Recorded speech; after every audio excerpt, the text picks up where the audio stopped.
Is it working? Hey guys, Clumsy here. Welcome back to Microsoft Flight Simulator. Bit different on the camera angle, as you guys might notice. I am experimenting with some stuff. The Dracula cape is in full effect. How's everyone doing? The sound, it does sound a bit weird. Let me know if it's okay on your end. How is everybody? Thank you for joining. Lots of early birds. Actually, I'm a bit late. Sorry about that. Few minutes late. But here we are. Pretty hot today, actually. Goodness. Feels like summer. How's everyone doing? How have you guys been? Gamaste, thanks for joining, man. Jay, have you rebooted yet? Welcome back. How are you, Tom? We'll try to do your flight today, but I'm not sure if we can manage. If ever, let's put that next week. Hey, Patrick. Thanks for joining, guys.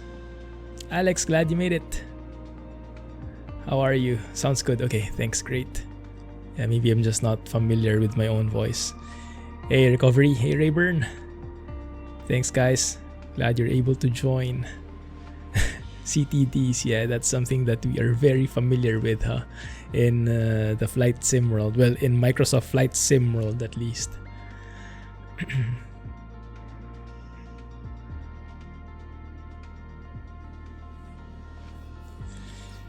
Yeah, well, I found where I'm parked, and we are quite far from where the starting point is, on where Tom requested us to be in. So I'll show you where we are. Show you the map here. So for today, we're going to spend our time in OnAir because I am progressing in OnAir.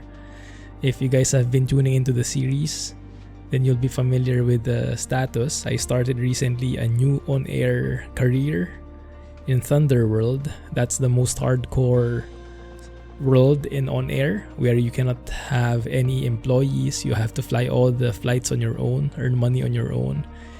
And it's a challenge, but it's super exciting. So I wanted to do that, and that was the only world that allows for virtual airlines. So I'm saving up for enough money so I can start a virtual airlines and you guys can all join. Yeah, but I'm not sure really how it works, but that's the first step. So the first step is earning 100k. Right now, if you look here, did I just hear something? Rayburn, thank you for subscribing, man. GG, wow. Good way to start a stream. Thanks, man. Appreciate it. Loving the DA62. I haven't even flown it yet, I don't think. Yeah, that's the two-engine, double piston engine, right? The A42 is the single engine. That's amazing, Rayburn. Appreciate it. So we are now at 45.5k. There is a bit of progress here. 100k is the target. If you start VA, create a virtual airline, we can add a logo, but yeah, the minimum owner equity is 100k. So more than halfway to go, but getting there. So I decided to maybe let's use the stream to earn money here. And Tom had a request for us. He used his points to get a request so we can check. Oh my goodness. That is just ramping up. T-Bird is at it again. What the heck? Very best, wishing you the very best from the East Coast. Oh my goodness, I don't even know what to say about that, T-Bird. Thank you. My goodness. I think you accidentally put in too many zeros in. Hello, 3080. I'd like to order one, please. I wish. Yeah, I'm rich. Thanks, T-Bird. Really appreciate the support. My goodness. Now that is a good starter. Now I'm pressured. I have to do all butter landings now. I'm still looking at here most of the time, even if the camera is here. Sorry, it's still a bit adjusting. But let me know if you prefer a specific angle. We can put it back to the old one. What I like about the old one is if I am looking at chat, it is more like I'm looking at you guys. When now I'm looking at chat, I'm more like sideways. I'm more looking at you when I'm looking at the sim. So I don't know if that makes a difference, but we'll see. All right. Stay up next week till the end. Alright, good. So, we are currently somewhere here in Franklin Country Regional. November 68. N68 is the ICAO code of the airport. It's a very small airport, but it is quite close to a very famous one, I think. Here in Baltimore-Washington. Does that ring a bell, guys? Where is this exactly? Not the best guy. So if you look at the breadcrumbs of the flight here, I started somewhere in a very familiar place. This is where I fly, near Asheville in OnAir. And I looked for a job that pays well. And it took me all the way northeast, like 300, 400 nautical miles away here. But I don't really have an idea where this place is, so you guys let me know. Hey Sentoki, thank you for the host. Welcome to the stream. Parked in Gettysburg, Pennsylvania. So if I look here, West Virginia is there. Here is Maryland. What is Maryland, guys? Is that like a district? So yeah, the plan today is to make our way back southwest because the airport that Tom requested is actually very near to where we often fly, near Asheville, here in Greenville. So that's perfect, but yeah, I kind of went a bit ways off.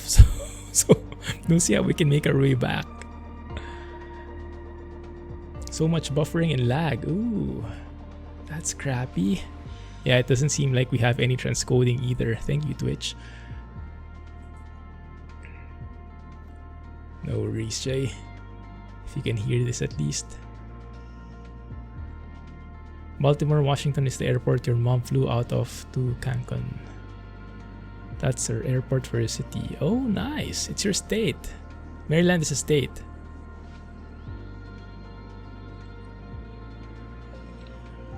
Awesome. Then we're right by your hometown, Tom. We'll be flying here, so I think the plan for today, we'll try to find a job nearby that takes us to a bigger airport, because right now this small airport doesn't have many jobs for us, doesn't even have fuel for our plane.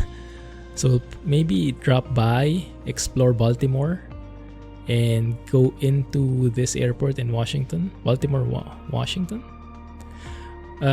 Why is it called Baltimore-Washington? Maybe we can have a bit of history lesson as well. So when we get there, we can find a job that takes us southwest. Any job that takes us that general direction. And we'll inch our way to the southwest bit by bit until we get to the starting point for Tom's request. Good. It's in between. I see. So if we look at that airport, this is Baltimore. And where is Washington? Oh, Washington is there. Okay, I see now. That makes a lot of sense. My goodness, I know so little about this place. So little. Well, that's why we're exploring. Good. Washington DC is close by. Which one is this Washington? The Washington DC?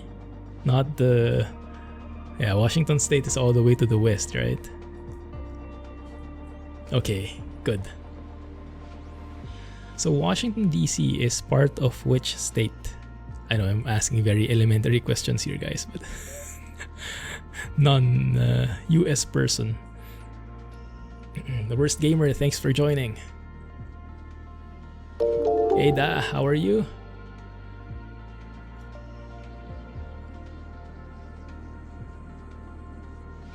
Where the White House and such is. Right. We keep the two Washingtons on opposite ends of the country to get them. That helps. That helps. Thank you for following. Feel free to join us in chat.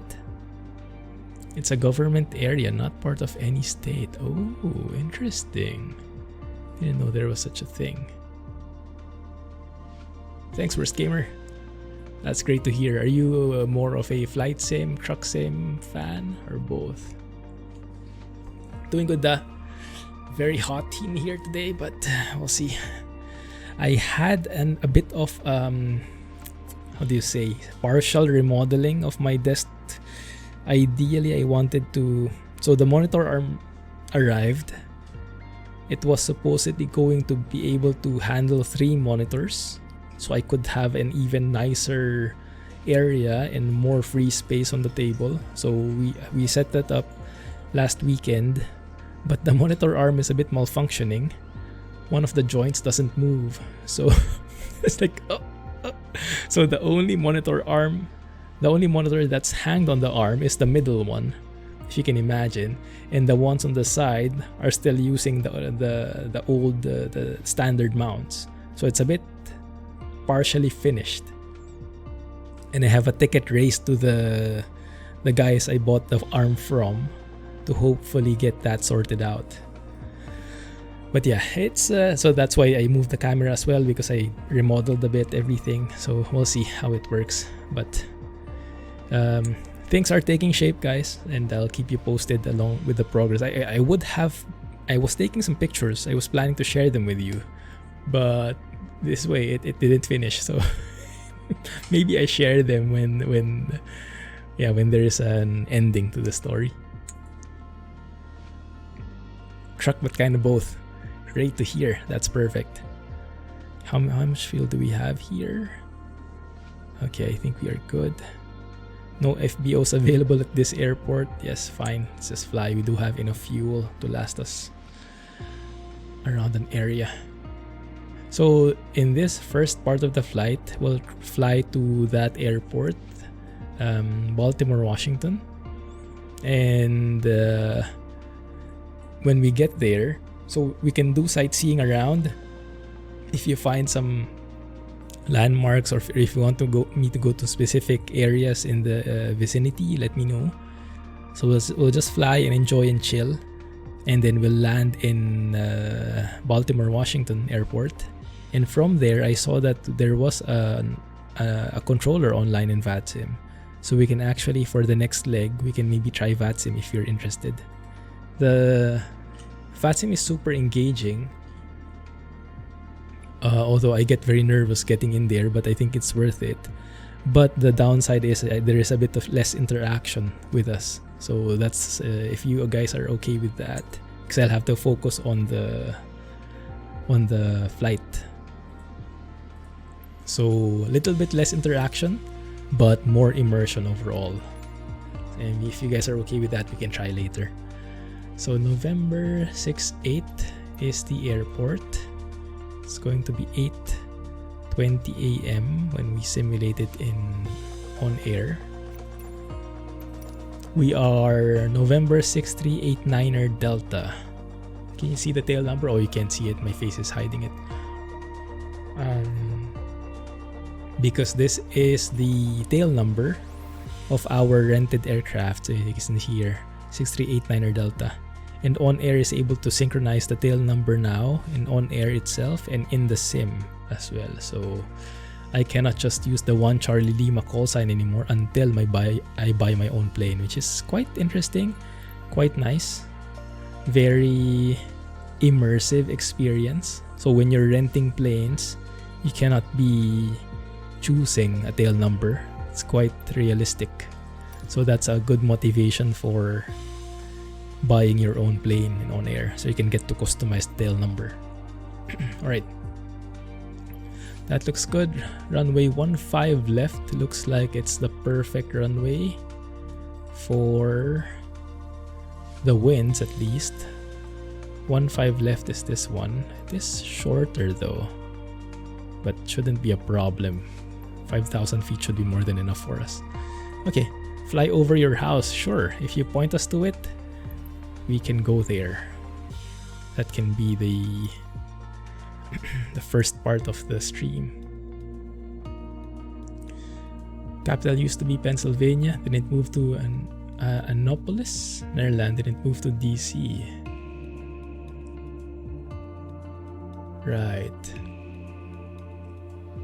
Yeah, I think I know at least those basics. Late for a class for the first time. Yeah, sometimes I still forget my mask. There was a time I went out to buy some groceries, and I was almost at the grocery store when I realized I didn't have a mask. I had to run all the way back to the house, get it, and then go back to the grocery again, which is like 10 minutes away, so no problem.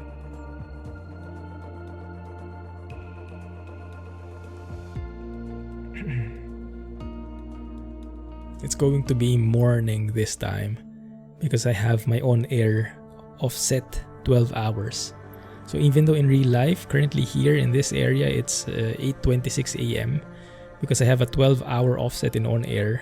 When it synchronizes, it will be 8 a.m. instead. Oh, beautiful. Beautiful visuals here. Can you guys see that? Yes, you can. Good. And I'm happy, so happy to be back on the TBM. I missed this plane. And I am happily back because of the G3000 mod that we have. Right, let me go here and start tracking that one.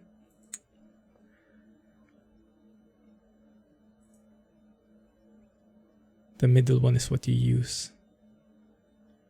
West of airport, Kilo Mike Tango November. Where is that here?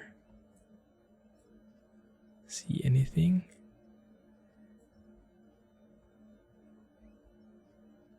Where is it in relation to Baltimore-Washington?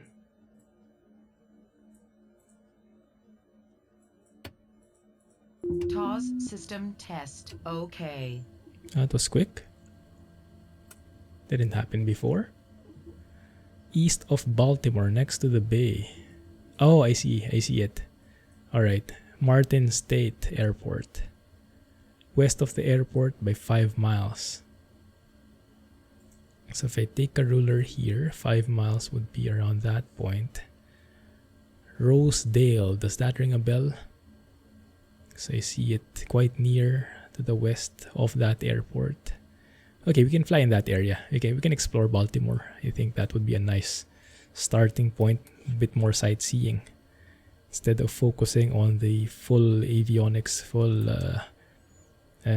aviation related stuff, let's maybe make it a bit more casual and enjoy the area for now. Looks good. Synchronize that. 5 minutes by car north of Rosedale, White Marsh, Nottingham. Rosedale, I see. Sidonia, Frankford. Okay, we'll find it. We'll find it somehow. Good. So let me see where we are. That's us. Yes, it is synchronizing. Good. We still have plenty of fuel here, so no worries there. Let's maybe just squawk. Okay, VFR. Should be okay to fly VFR in this area. I think it's a Class E airport. Auxiliary boost pump. Starter is on.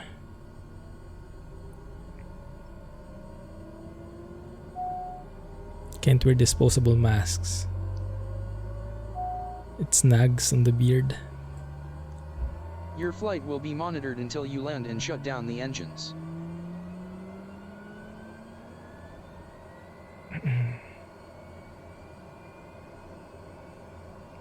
How are things going in your area, guys? 619, so maybe we can fly at around 2,500, 3,000 feet maybe. Looks good. Just start up the plane here, guys. And if anyone is not familiar with this plane, let me know and I can explain some of the things that I'm clicking on. Good. Let's make our way to the runway. How are the winds here? No winds here. Runway nearby looks to be that one on the right. The end of the runway, and the windsock is pretty much dead. So that's good. Starting to get flight bonuses. Nice.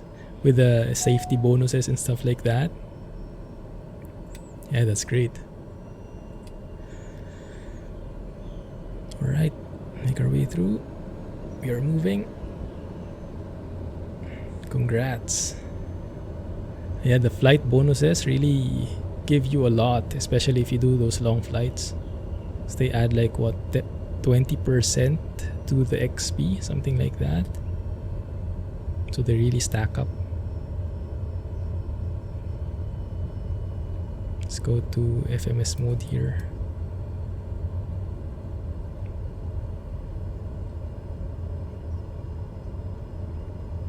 Let's not fiddle with air traffic control for now.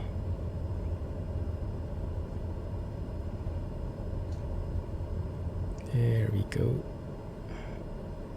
Our rudder, brakes, everything is working. That's good. Turn on the heater.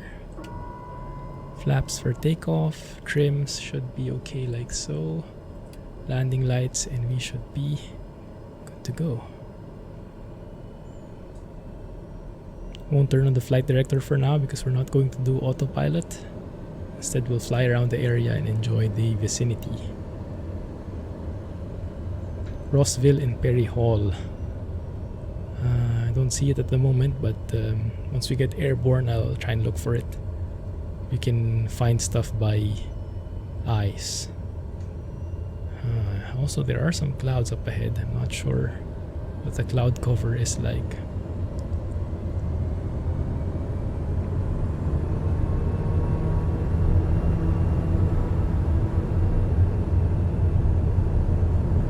Throttle is a bit weird. There you go. Keep it steady, keep it in the middle, 90 knots. Rotate. Quite a short runway, huh? Positive rate, gear up. Tap the brakes first. Pitching for 115 knots.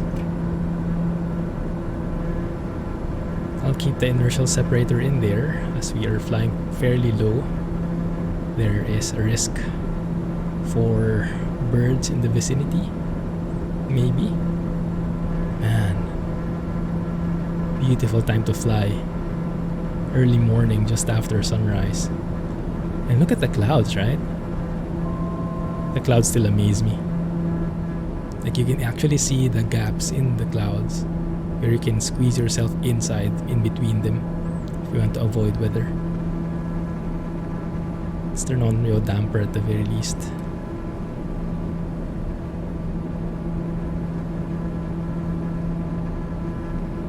Yar, Jack! No, don't give your address, man. It's okay, we can spot things from above, I think. How's it going, Jack? What have you been playing recently? I need your DIY skills, man. I tried last weekend to set up my monitor arm. I spent like half the day just trying to get it set up and trying to organize cables. To no avail. Mrs. Clumsy is absolutely hating on my cable management. Lack of skills. It's a disaster. But it has always been like that. That's why I have never been able to take a picture of my setup, because it just looks ugly. But hopefully when the monitor arm gets fixed, I can get around to doing that as well. No live notification on Discord. Crafeco. Well, Twitch has been pretty hard on me today, I think. No transcode, no notification, nada. Seems to be a big set of hills here on our right. Might need to climb higher. Climb just a tad higher here, maybe 4,500. Oh, and we can make use of this feature. 1 second, let me show you. If you go to map settings, sensor, terrain, relative. There you go. So you can actually see that changing as we climb. Those green markers should dissipate Should be, because it's green, yellow, and red. Red when you're absolutely going to hit something. If there's a mountain in front of you or a volcano in front of you, does that sound familiar? Yellow if it's, I don't know, probably hundreds of feet below, and 1,000 feet below maybe it could be green. And when it's dark like that, then that means you're clear of any possible obstacle, which is what we want. So 4,500 looks like the magic altitude that we're looking for. There you go. Yeah, helps a lot when clearing the obstacles. And that is one of the new features in the G3000 mod by the working title group. Very nice.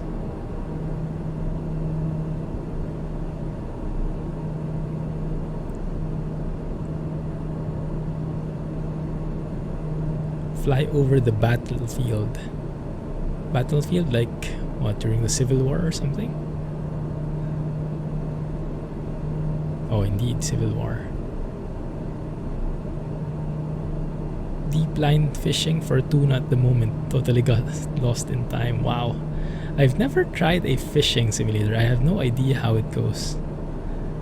So are there times when you like wait for hours for a fish to bite, like in real fishing? So you just like set up your pole, get the book, and chill. Man, look at how stable this plane is. And this is me flying it, right? That's saying something.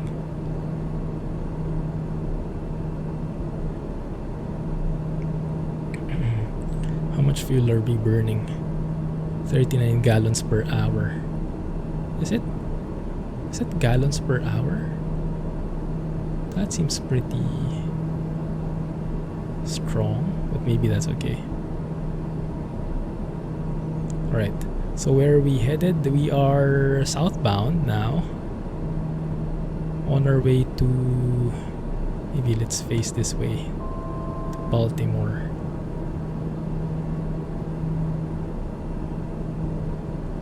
Fishing North Atlantic. What's the difference? Sorry. DP water. And is the fishing there much different? Like, what do you fish? Like sharks, whales, and stuff?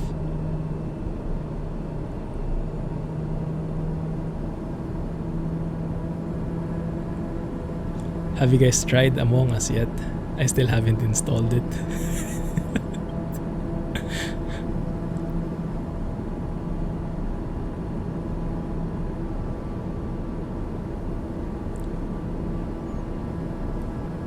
This map overlay is actually pretty useful, especially right in this moment when we don't have much knowledge of the area. So instead of feeling our way through whether there are mountains up ahead, we can visually look at that in the map. Very nice. Alright, 4,500. That looks good. Let's go alt mode here. Let's go. Why is that alt? No. Alt would be this one.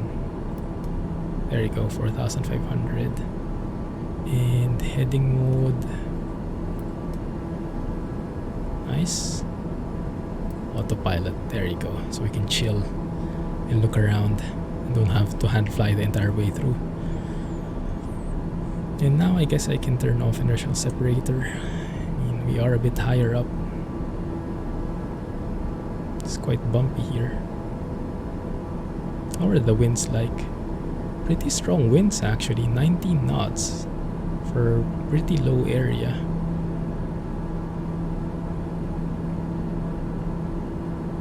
No. Among Us. Snow crab, lobster, swordfish, tuna, mackerel, cod. Big boats with crew. Oh. Those sound familiar because those are also the fish that we are catching in Animal Crossing. It's been a while since I played Animal Crossing though.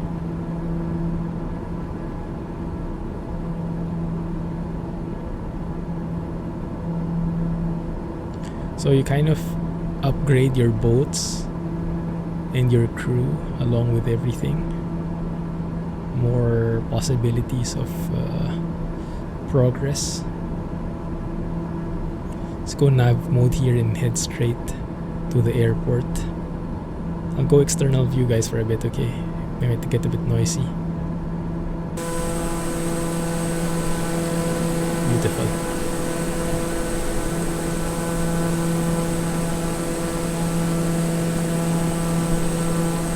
In terms of looks,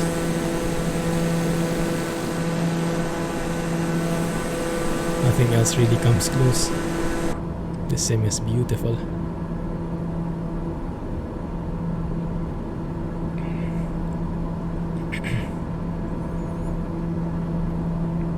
Alright, let's go back to was it Absolute? Yeah, it's Absolute.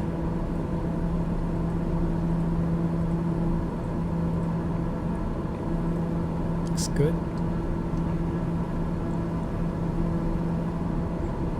Look at all those. Yeah, there's Baltimore, Columbia. So many. I think that those are all cities.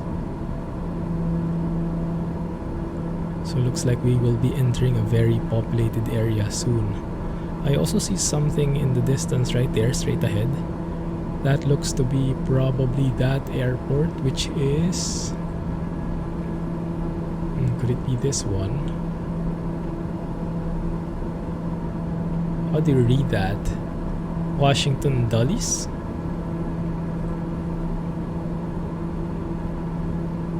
And I am getting pretty laggy in here. Lots of stuff loading in, probably getting downloaded and stuff like that. Hey Terry, how are you doing? Turbulence incoming. Oh my goodness, please no. That's how it looks west of Baltimore as well, as far as north of Baltimore downtown looks 13.4. I see. Dulles.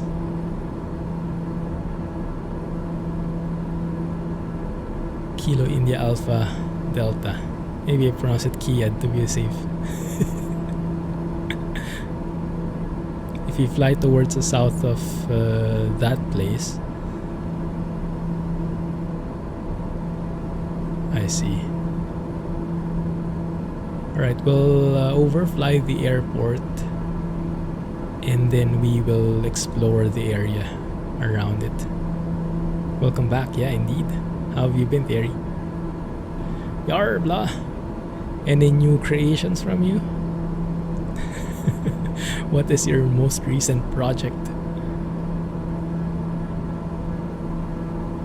I'm getting huge stutters if you look at the benchmark. Look at that stuttering.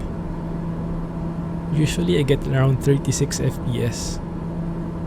But right now, huge stutters. GPU not getting maxed out. CPU not getting maxed out either.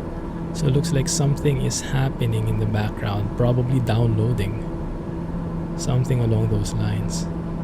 Here, the frame rate is much better. There we go, back to 36. But if I look there, yeah, it looks like that's where all the magic is happening, whatever is in front of us. Yeah, probably it's all of these dots right here.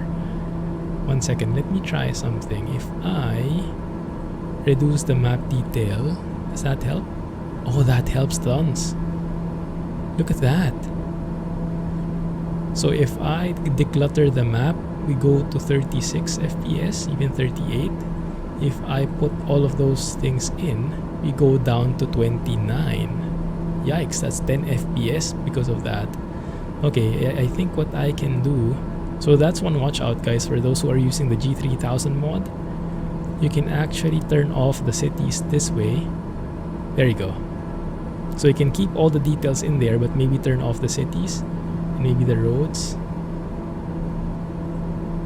No, I think it's the cities that are really lagging. So if you turn on the cities like that, and you are in a very populated city like this area, yeah, you really lose a lot of FPS. But that way, you get your FPS back. Perfect. Okay. Glad we got that settled. We're back to smoothness again. Let's turn off the benchmark. Almost just under that runway symbol. Cool. Only some local modding. Custom launch screen for the TMP login page in game. Wow. Look at you. You modder, you. Been busy with studying project design at university. Passed your big mid-session exam. Nice. Well, glad you were able to join us and congrats on that.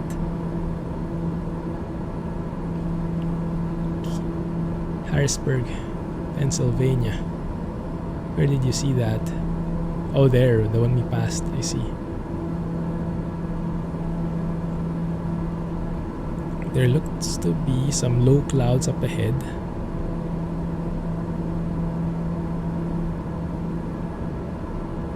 Man, I love the scenery here. It's so varied. Look at that, right? Just never just something that is flat. I love it. Before, we would always have trouble with the scenery. With X-Plane, you get amazing avionics, you get a proper flight simulation, but the sightseeing isn't really the best.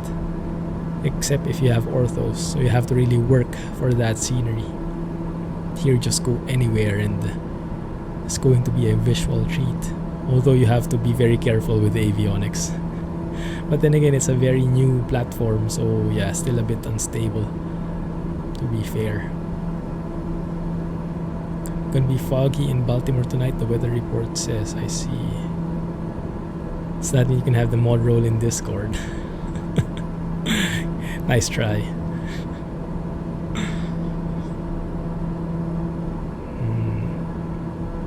So what have you guys been doing recently? Heard anything new in the truck world, in the flight sim world? Any new mods coming out? Any new rumors? I floated around the idea of the possible coach simulator because of that weird physics behavior we've seen last stream. The guys didn't buy it. They were a bit snobbish with their replies in the SES forums. No one even gave it any thought. It was like, discarded. Yeah, they were a bit harsh. This is actually smooth. It is quite smooth if you manage to fix the settings, remove the bottlenecks. There are many non-optimized settings so far. Like I think AI adding planes is a bit laggy at the moment. So if you add AI planes, then it can tax your system quite intensely. So that can produce a lot of stutters and so. But I turned that off, so it's much smoother now. Yeah, for my rig, this is actually pretty good performance. No mods in your MSFS, too buggy as is. Well, the mods actually help remove the bugs in some cases. As weird as that sounds, right now the bug fixing is more thanks to the mods rather than the base, because the mods are being developed specifically for fixing those bugs. That being said, they are more prone to version changes, so yeah, can understand why you would be having reservations of getting into mods. Those clouds are very low. They're like right on the ground. Maybe that's the fog that Tom is talking about. We're fine as is. It's not like I can get one anyway. I got an email though. Someone emailed me, consulting me. I think they watched the videos maybe, or watched me on YouTube, and they emailed me for consultation. They were checking what video card to buy and whatnot, so I recommended some stuff. And I got envious because they said, like, they asked around in their local PC store, and they actually have the 3080 in stock there. So it's like, oh, I wish I was you. How lucky are you that you have the 3080 in store? I think that would be a very rare sight indeed. So I told him to grab it while it's there. Hey, Christian Kirk. Thank you for joining the stream. Oh, sorry. Yeah, you said hi a while ago. Sorry, I missed that. Thanks for joining, man. Performance is scaring you from buying it. It is very taxing on the system, but compared with other simulators, my goodness, it is optimized. It is optimized like a AAA game, like somewhere in between a simulator and a AAA game. And if you have been trying out different kinds of simulators throughout the years, you know that simulators are at the bottom end of that spectrum of optimization. Usually simulators only like utilize a single thread, very poor optimization, so you really have to have like a powerful system just to get mediocre graphics. Then that's not only in flight simulator, that's like in bus simulators, and many of those are not optimized. The more hardcore the simulator, the less the optimization is. It seems like. So it's good to see something on a AAA caliber, a simulator on a AAA caliber. Although, granted, there would be some people who would argue that this is not a simulator yet because of the bugs and the flaws, but it's headed to a good start, I would say. From Pampanga, oh nice. How are things going there, Christian? And ATTI, wowzers. 3080 prices to stabilize. Do you even have 3080 available in the Philippines already? Because here in Singapore, I checked. There are only pre-orders, but no available stocks yet. Like the computer shops here don't even have it in their price list yet. And only a few select merchants have it on pre-order. Getting near where I live, where you live. Okay, we can probably descend a bit. Descend maybe 2,500. Let's see. Yeah, because the airport is basically on sea level, 133 feet above mean sea level.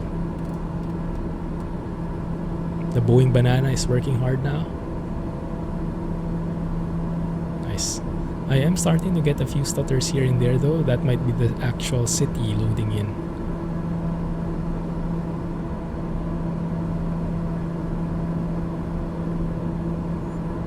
Downtown is to your left. There's the airport. I'll go external view again, guys, okay? Get a bit loud.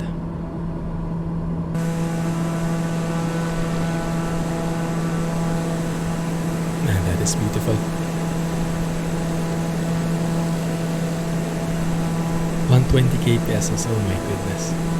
What is the normal price? Supposedly should be around 50. Oh, that road is beautiful. When you fill roads with trees like that, everything looks great, doesn't it? This is like a Keralis work of art. Man, look at that junction. Beautiful. I-95. 50k on the high side. Yeah, it looks like we really have trouble with supply at the moment. Pretty large airport. That's the one that we're planning to land on, the one on the left. It's the smaller runway. Perfect for us GA folks.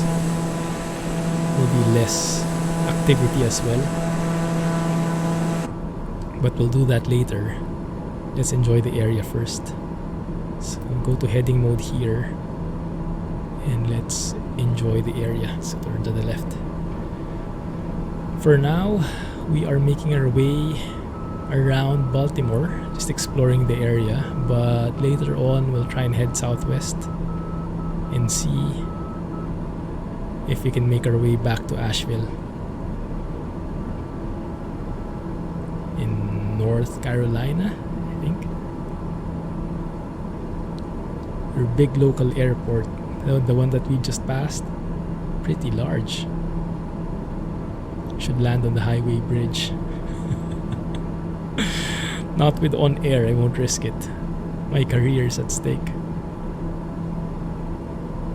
Not as high COVID cases. That's great to hear, man. Yeah, less dense, huh? That makes sense. Alright, let's go and look for Tom's house. I see Rosedale. Where is downtown? There on the left, I think. I'm starting to see buildings come up.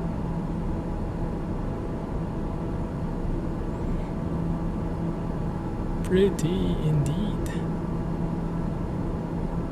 It's kind of weird though, the super low clouds. I wonder if it really looks like that from above like this. If a place is foggy. Yeah, I guess because imagine if you're on those streets. Yeah, it will be pretty foggy, but if you're looking at that from like thousands of feet above, then probably it will be some sort of like haze. You can see it visibly transitioning like so. The buildings I think are starting to load in bit by bit, so we're getting a few stutters here and there, and right now the buildings are very low quality. I can see them like looking like rocks and cliff faces for now, not like actual buildings yet.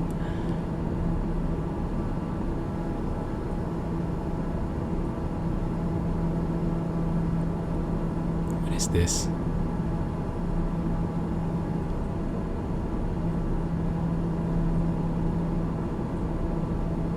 Okay, headed straight to Rosedale. Rosedale, I think, is probably that point, but it's filled with fog. Bridge over the water is Key Bridge. Oh, did we just pass by it? Nice. Okay, let me know when you spot something familiar. It's amazing how all of this is procedurally generated, huh? We start to, how do you say, not appreciate it as much anymore because we've been used to this kind of technology now for more than a month since the Sims release. But if you try to imagine all the work that has been done here automatically based on AI, my goodness. It's really next gen. This technology of being able to develop all of this without manual human intervention is unbelievable. Quite scary actually. Skynet scary. Turn left a little. Hey Hazid, how are you? Glad you could join today. It is foggy. That looks like a pretty interesting intersection. Wow. Looks like the one in Albuquerque. Just minus the blue stripes and whatnot. Yep, stock weather. I'm not using Unreal Weather anymore. I don't know, it's just I don't like the transitions. The main reason I like the default weather is because of its very smooth transitions. Like yesterday I flew from Asheville to Baltimore, well this area. Took me like 2 hours flight time, 400 nautical miles, and you can visually see the weather gradually changing. Like you really feel that you're traveling and the weather is changing, or the weather is different from where you're going. And it's all very fluid. Didn't even notice a single like sudden change. It was all very organic. So I went from Asheville, from a clear sky, almost no clouds, and I landed here in this area where we had like overcast at 10,000 feet. Had to go through the cloud cover to see where the airport is. Like the transition was so smooth. It's just that it's not accurate with Metar, and that's one of the main weaknesses with default weather. But in terms of getting it in the ballpark figure, if you're good enough with that, then I think that's all set. Right over you now.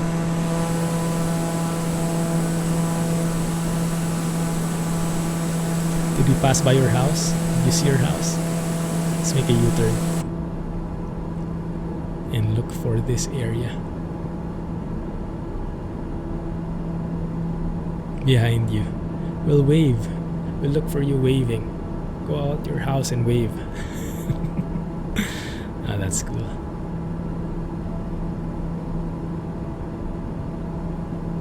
slow down here.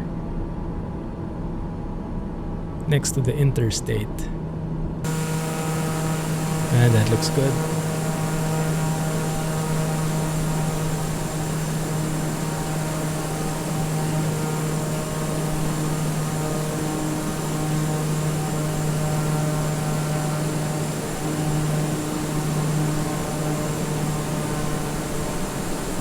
Of course, taking photos is priority. Probably over that area, huh? I see a lot of houses there. Residential areas.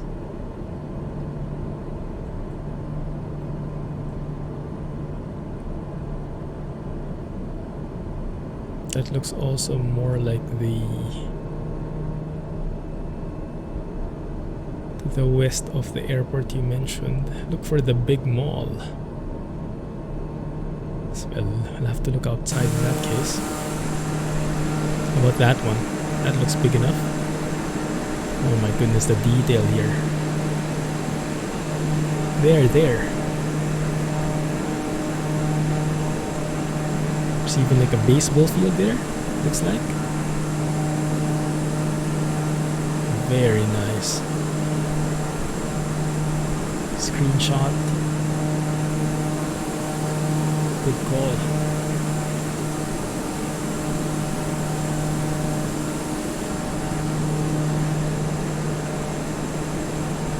Hey Jamnik. Any working engine sound mods for the A320? Well, from what I know, the A32NX project already has some changes in the engine sounds in its latest version. I haven't tried it myself, but that's what I heard. Might be a good place to start looking. Hey Ran. Thanks for joining, how are you? Man, the fog there.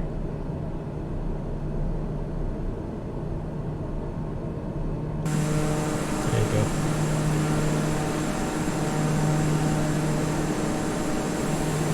Looks like you live in a very nice area, Tom. It's very cozy. Easy building simulator vids. Oh, nice. Well, glad you found me. Thank you. And thank you for joining the stream.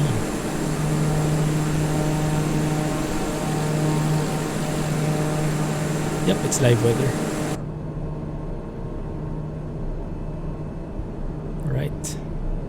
Yeah, we probably wouldn't be able to spot the exact specific house for Tom, but we should get an idea of his area at least. Simulators, well, depends on your interests mainly.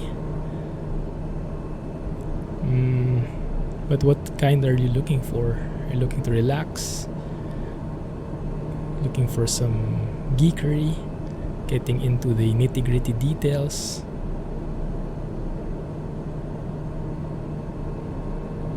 Or are you looking for a specific type already? Yeah, no worries, Tom. I don't think it's feasible to tell just from looking like that. Right, 156 is the heading on that airport. 156. 156 plus 90 is 246, so let's go like left base here because the airport is right on our left. Right on our left, does that make sense? Yes, it does. Okay. Let's get one notch of flaps here. I mainly play 2 games nowadays, Truck Sim and Flight Sim. The others I've toned down a bit because I really need to focus. I want to focus, especially on Flight Sim. There are so many details, so many things to learn that I can probably try different simulators, but I want to really get into the weeds of things, you know. So right now I have toned down on the number of... That is actually the wrong button. That's a wrong I shouldn't have deployed those flaps yet. Landing gear is what I wanted to extend. Inertial separator on. That looks good.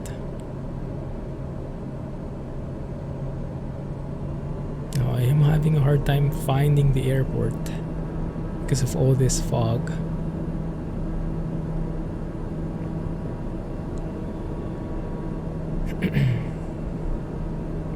Looking to relax.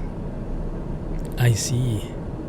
Well, for me, the most relaxing sim is still, by far, no question, truck sim. Euro truck sim or American truck sim, you can't go wrong with either. Inertial separator is on. It's perfect for just like listening to music, winding down after a hard day's work, listening to podcasts or anything that's chill. I cannot recommend that enough. Flight sim is amazing, but it really requires a lot of attention and learning. So if you're like looking for something to learn, really want to get into the weeds of stuff, then I highly recommend this. But for chilling, I think this one is truck sim is the best. 11195. Let's go and track the localizer.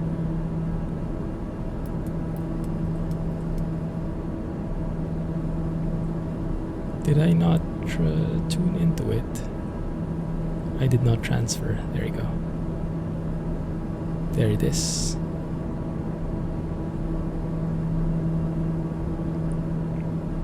Actually, can go nav mode here probably.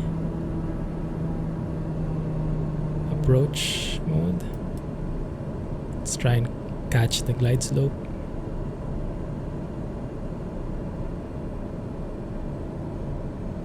And slow down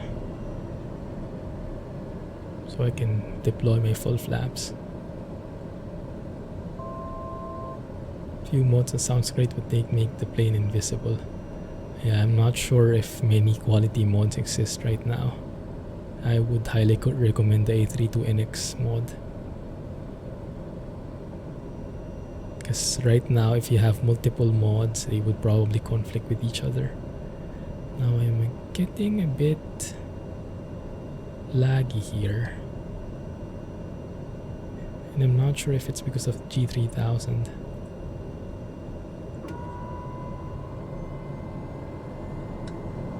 Super laggy. Look at all that fog. I don't think it's even legal to land here. Probably won't be within minimums. One sec, huh? Let me declutter this. Maybe that will speed up the sim. It did speed up a little, I think. Yeah, I think the G3000 mod can have potential for performance impact when you're in the cities because of all the objects that it has to draw. I do see the tower, but my goodness, where the heck is the runway? Yikes.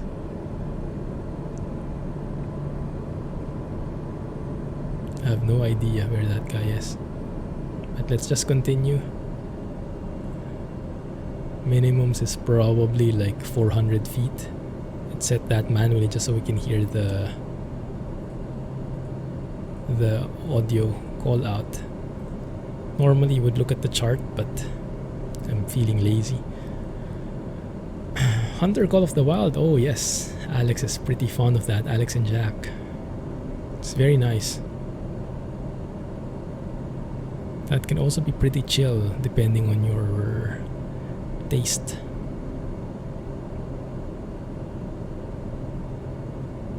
Runway at 100 feet. Yeah, I think so. Oh, there it is. There it is. I see it blinking. Okay, we see it. Thankfully, there is like a gap in the fog.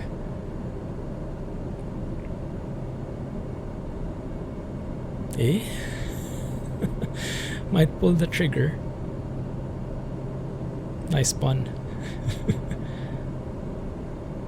Not getting your truck sim when they were $499 a few days ago on Steam. Ah, yes. Yeah, that would be a great time to get it.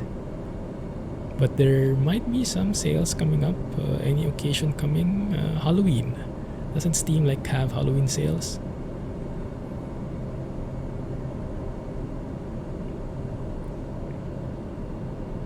ATS2 will be on sale again soon.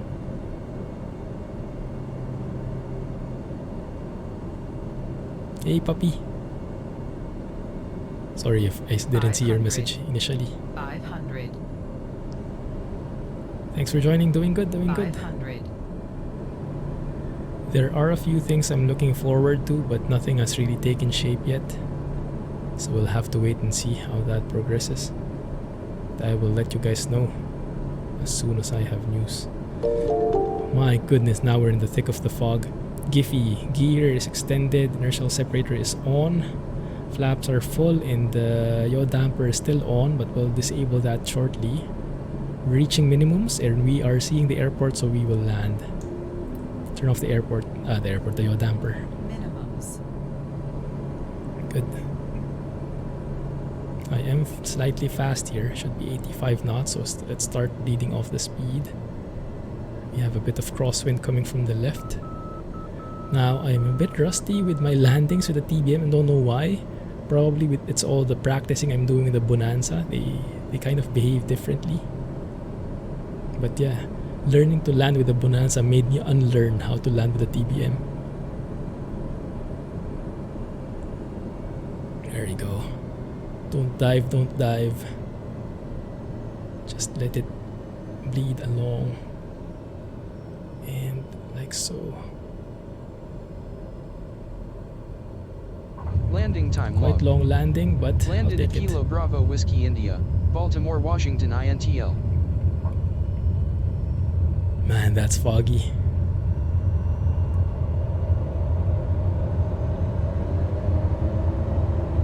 Reversers. Going into beta. I'm expecting we can turn off the runway at the end here somewhere. There at the left probably. Steam Halloween sale starts next Thursday. There you go. Might be the perfect time to get some truck sim in Hunter. Rusty. We made it somehow. No worries. Now it would be quite interesting to compare how the weather is in this airport in terms of the METAR and in terms of what live weather from Flight Sim is doing. There you go. Turn off the flight director. Okay, flaps up. Landing lights can go off. You can switch to taxi lights. Taxi to the ramp. Turn off the heaters. Good.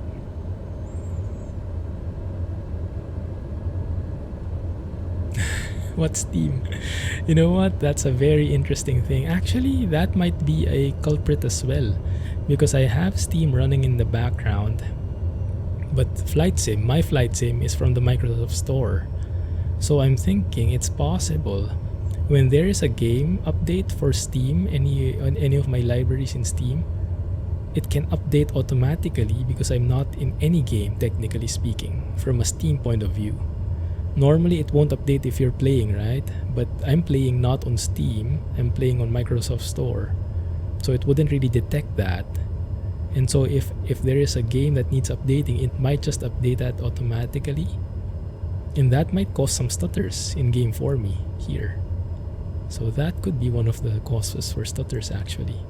So it would be best to quit Steam whenever I'm playing this. That's a good call. Alright, Hasib. Have a good night. Thank you for joining us. Catch you next time, man. And in the meantime, catch you on Discord. So what have you guys been hearing in the trucking world? Any new rumors? Coach sim rumors? They said the physics bug that we found last Friday was just a bug that the developers forgot to remove or accidentally put in, and it should be fixed by the next beta update. I'm not sure if it has been pushed out yet, but you could also argue they maybe accidentally applied the bus physics to the truck physics and forgot to switch that properly. So that can also be some interpretation. So the coach, the bus theory is not fully out yet. Oh, Colorado livestream was today. That's true. How did it go? Did anyone manage to watch it? If they are streaming it already, then it should be pretty close to release, huh? Okay. Maybe after 139 goes live. Looks good.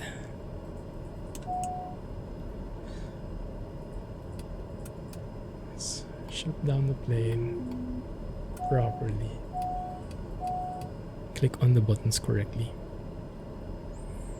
Alright. And with that, I think we are good to... No. Turn off the engine.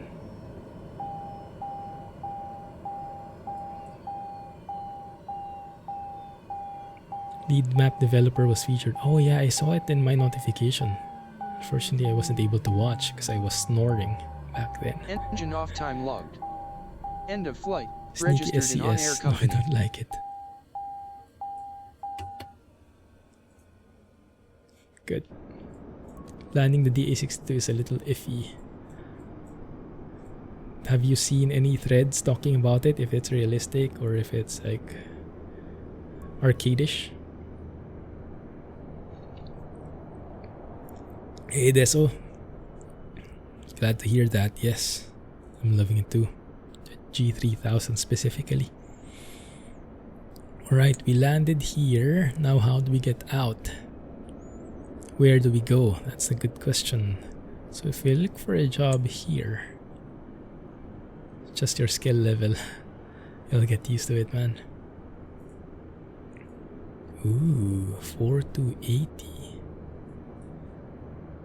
Let's see. Ideally, we would head southwest, going back to Asheville area. That should be around this point. So if we maximize this,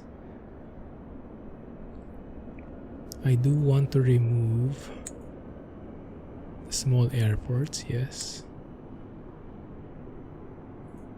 Dangerous material. Let's see. That one looks close. So Tom wanted us to leave from Kilo Golf Sierra Papa here, Greenville Spartanburg International. So that's around this point, maybe. But yeah, it's hard. It's hard finding that right job that goes there. This is the closest one we can do.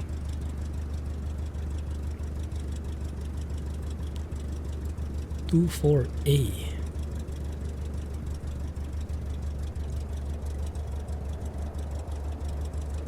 Who started their engine? Well, let's have a look at that airport. Jackson County, altitude 2,857 feet. Let's have a look at the runways. OnAir Thunder, indeed. Yeah, interior lighting and everything. I have some of them. 3,000 feet runway. I think we can manage that. There's no jet fuel in here though, so we'll have to load up if ever. Is that the only one that's available?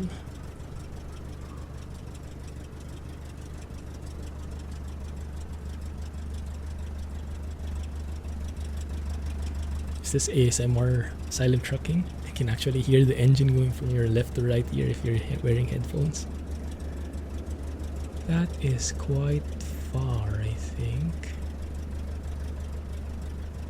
And yeah, we need two jobs for that. No thank you. Yeah, unfortunately, I think this is the only one that's available for us, headed the same way. 526 pounds of cargo. 389 nautical miles. That looks good. Earn us 4,000. Not the best money maker, but it should allow us to go that same area. Do we take it? Or should we look for a more profitable job somewhere? It's always the tricky thing, isn't it?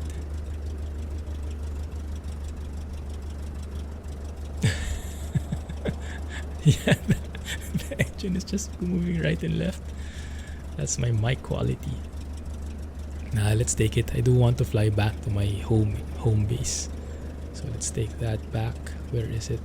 Kentucky. Which one was it?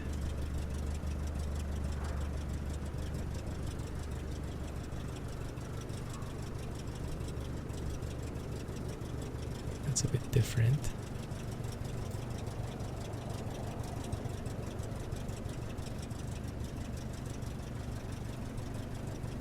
No.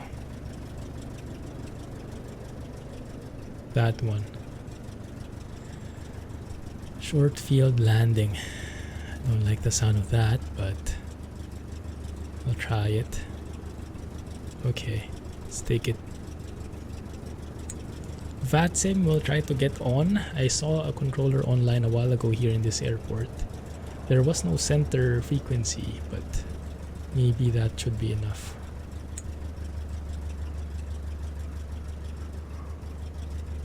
Delivering goods. Yeah, it's probably a work in progress. It is quite a new platform, and they are introducing updates every week. So very much a lot of developments ongoing.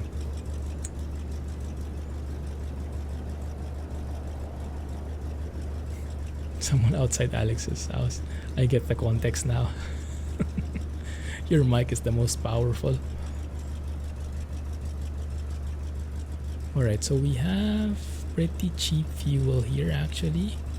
Is it true? Are you guys familiar with the price of fuel? Because oftentimes here in OnAir, the 100 low lead fuel, the one that piston engines use, it's more expensive than a jet fuel. Is it really the case? I would have expected jet fuel to be much more expensive. Okay, 24A. I'll need to load up a lot maybe. Okay, actually we can go full tank here. Let's do that. 190 and 263, 263, okay.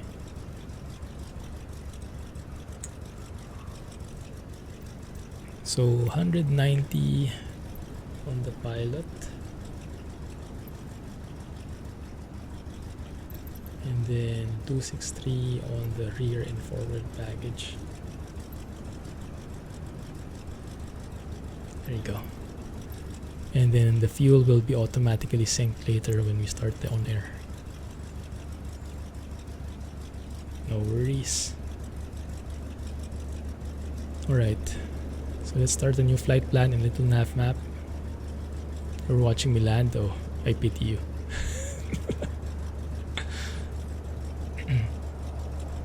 How's that? Is that covering you? It is a bit over, but that's fine, okay. So we are starting from this airport, Baltimore-Washington. That's the departure. You're going to... What's the name of the airport again? Okay, everything is loaded. We're at maximum. 24 Alpha. Jackson County. And the alternate is Asheville Regional. That's nice. 24 Alpha. Okay, so if we pick here 24 Alpha, that's the one, Jackson County. That is indeed in there. It's going to be 300 nautical miles, 1 hour 36 minutes if you do a straight path there, which is very unrealistic. There are on-arrival procedures, interestingly enough. 24 Alpha, the weather is no winds. No wind. Nearest weather 33 miles away. RNAV 33 approach. We can go with that, yes. Let's pick it. Hogda or Sot. I do like this one. This is the sugar thingy. Snowbird VOR. And then we'll do an inbound, what do you call this? Like the approach where you do like a holding entry. I do like that.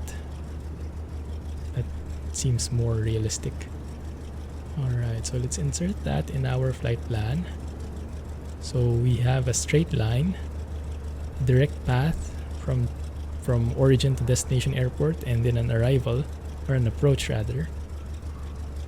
And then now we'll leverage Little Navmap to plug in the different waypoints for us. Make it a bit more realistic. So we can put this, calculate, flight plan calculation, 30,000 feet. Calculate that one. It will add all those waypoints in between. There you go. Just to make it a bit more believable. And yeah, it's pretty much still a straight line actually. Good. Now, what kind of departure can we expect here? Let's see. No wind today at Baltimore-Washington. I'm not sure what to expect, but we'll try it out. Let's study it. We'll probably hang out a lot on the VATSIM page.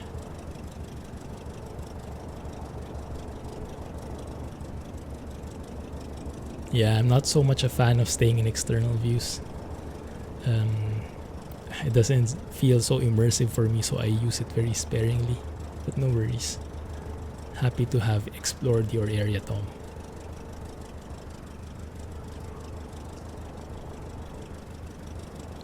Jet A is cheaper. Ah, okay, I see. Jet A is actually a lesser refined fuel. Ah, I didn't know that. Interesting. Yeah, I assumed it's more expensive because it's for the more expensive planes. That's cool stuff to know.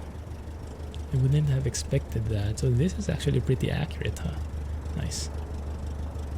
Jet A is basically kerosene? Wow. That sounds like... that doesn't sound fitting, putting that in $1 million planes. It's hard for me to imagine. Alright, so we have the flight plan here. Unfortunately, because I have the sim loaded up, we'll have to plug that in manually. And if I have to plug things in manually, there is always a risk of crashing. So that's pretty scary. But we can try. Alright, start up the plane again.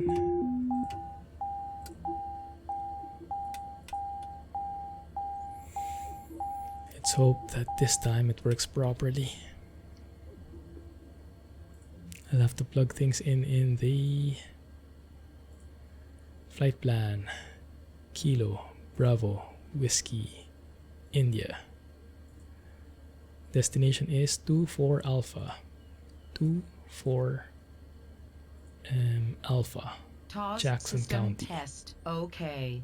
And in between, we have all the different waypoints. Fatir. Yeah, I'll have to plug these in one by one, guys. Let me go closer so you can see it. Is that enough? Fatir, Fanpo. Thank goodness we have a keyboard here in the G3000. Touchscreen controls. Otherwise, I'll have to like use the knob for everything. That will take forever. Malls. Seems to be working. So far so good. Feeds. Yikot. Or Yaikot. Depending on what language you're using. And then the last one is... actually we have a lot more. Aline.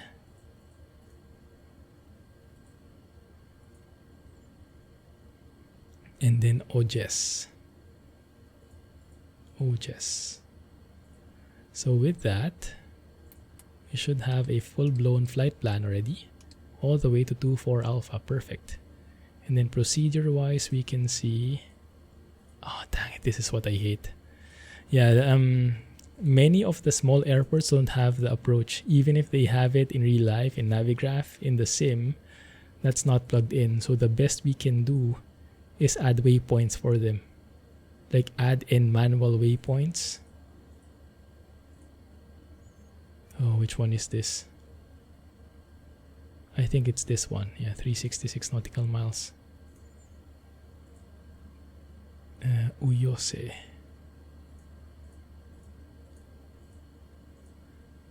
Maybe we won't need that after all. Uyose Uemu.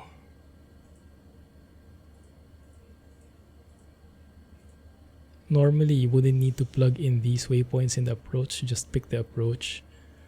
But yeah, just one more imperfection from the Flight Sim 2020 avionics. Very much a work in progress at this point. But we can make it work. Okay, and then there's the runway, right? So yeah, it's basically still the same, but just manual waypoints, and we'll have to manage our altitude manually.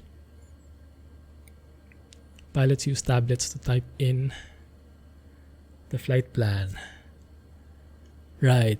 Usually with ForeFlight, most of the pilots I think use ForeFlight nowadays. It's an iPad app.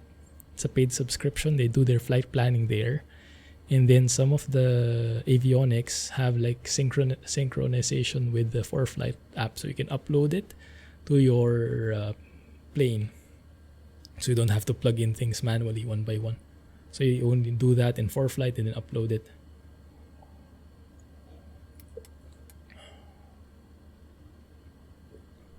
Alright, minimums, turn that off for now.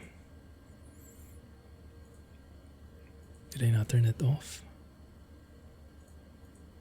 There you go. Okay, that looks good. A little bit of experiment. I want to see how the weather looks with the METAR. So if you pick Unreal Weather, Time in the simulator went backwards. we'll adjust that later. That is how the METAR should look like. So in here, it's 054 Zulu. Right now it's 132 Zulu. So it's like 30 minutes, 40-minute old METAR. No wind. Few clouds at flight level 250. So basically almost no clouds. Well, no clouds below. So what is this? How do you read this? I'm not familiar how to read that part at the end. Altimeter 3024 remarks AO2 slip 238. Yeah, this one I'm not familiar with. But yes, very different from the live weather from the sim, which is foggy right now. So I don't really understand it.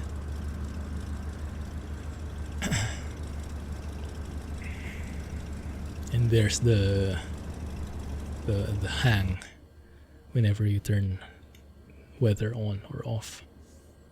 Okay, so let's double check if VATSIM is available for us.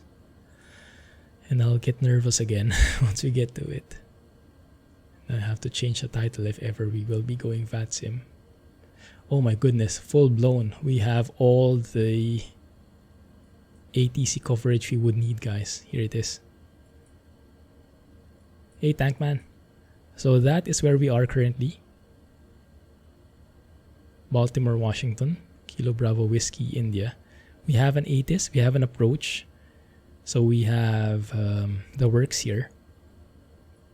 And then once we leave their airspace, we have center frequency in DC. And then once we cross over to Atlanta, we still have an airspace in there. And somewhere over here, we can probably just cancel IFR when we're near the airport, because I'm expecting it's a very small airport.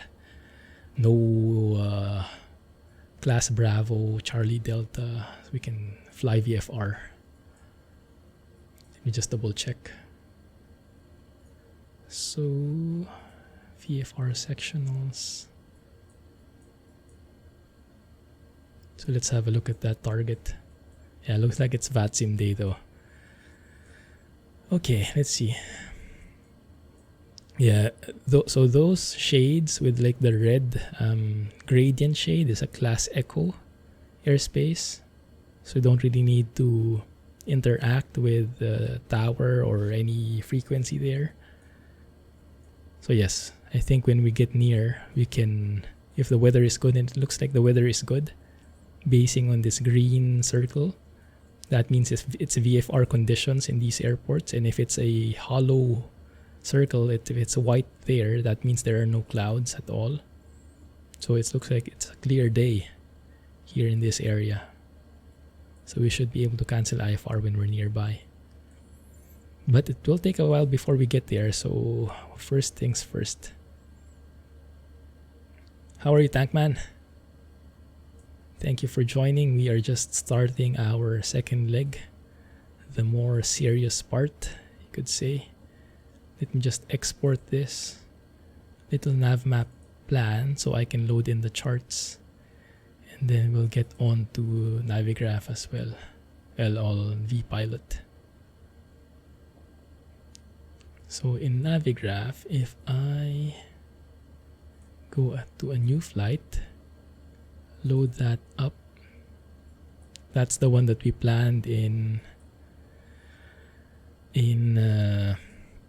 Little Navmap. So we can go ahead and prepare for the charts. So this is the airport chart, and we are currently right. Oi, what the heck? 1 second. Why are you not connecting? 1 second, guys. I think there is an app that is not running in the background. Navigraph Symlink, I think, should be running. Let's try again. There it is. Okay, now it's working. Good. Alright, so we are right here in GA parking. Perfect area. Not getting any sleep tonight. Why not?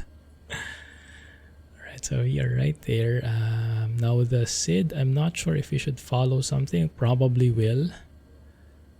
So we'll listen to the ATIS later, and then we'll revise our flight plan based on that. But in regard to the departure, yeah, that should be okay. Okay.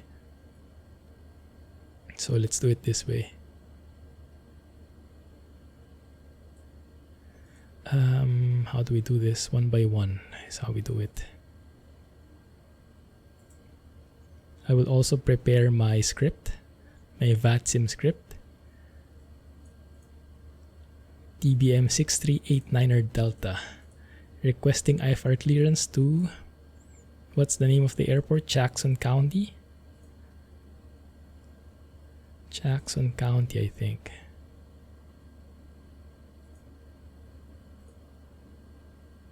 Second. Yeah, Jackson County 2 for Alpha. The keyboard is farther away now with my revised layout.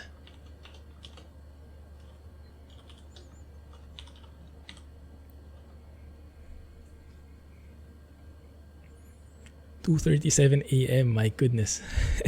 And the stream is distracting. Sorry about that. Hey, Sean. Yeah, same with me. I have the SIM, I have Little Navmap, I have Navigraph, I have vPilot, I have OBS.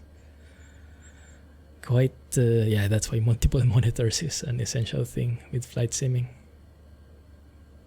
So let me connect here. 6389er Delta, TBM9, there we go. We are connected, we have all the centers, all the stuff. Let's listen to ATIS.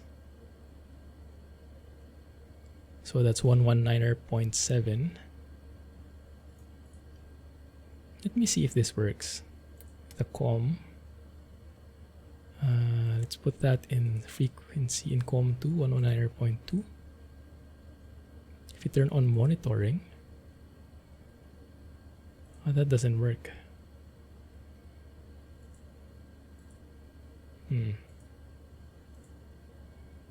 Okay. If I change the mic, I think that works.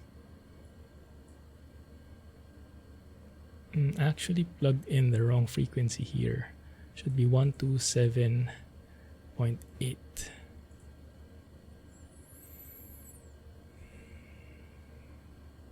Anything? That is the ATIS frequency.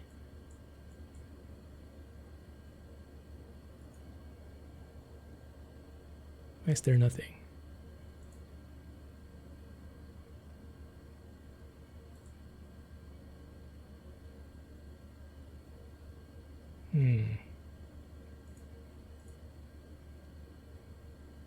Let me try it here.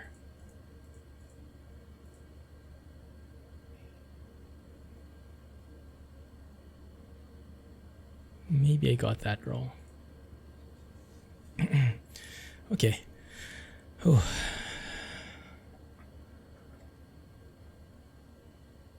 So let's also try and go into the approach frequency 119.7. Here I'm expecting there should be some people speaking. SIM Toolkit Pro, yes, I tried. It is pretty nice. It compiles a lot of things, but the layout I'm not so sold yet. So right now I'm still preferring my different tools. I might give it another go though. I think it's very apt for VATSIM. So Kilo Bravo Whiskey India 224 Alpha.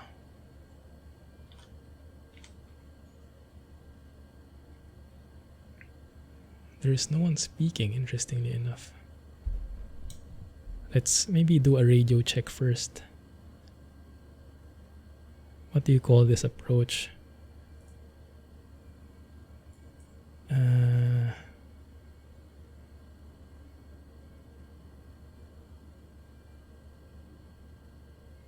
It's evening right there, right? 1 second. Okay, let's try. Approach, good evening. TBM 6389er Delta, radio check please.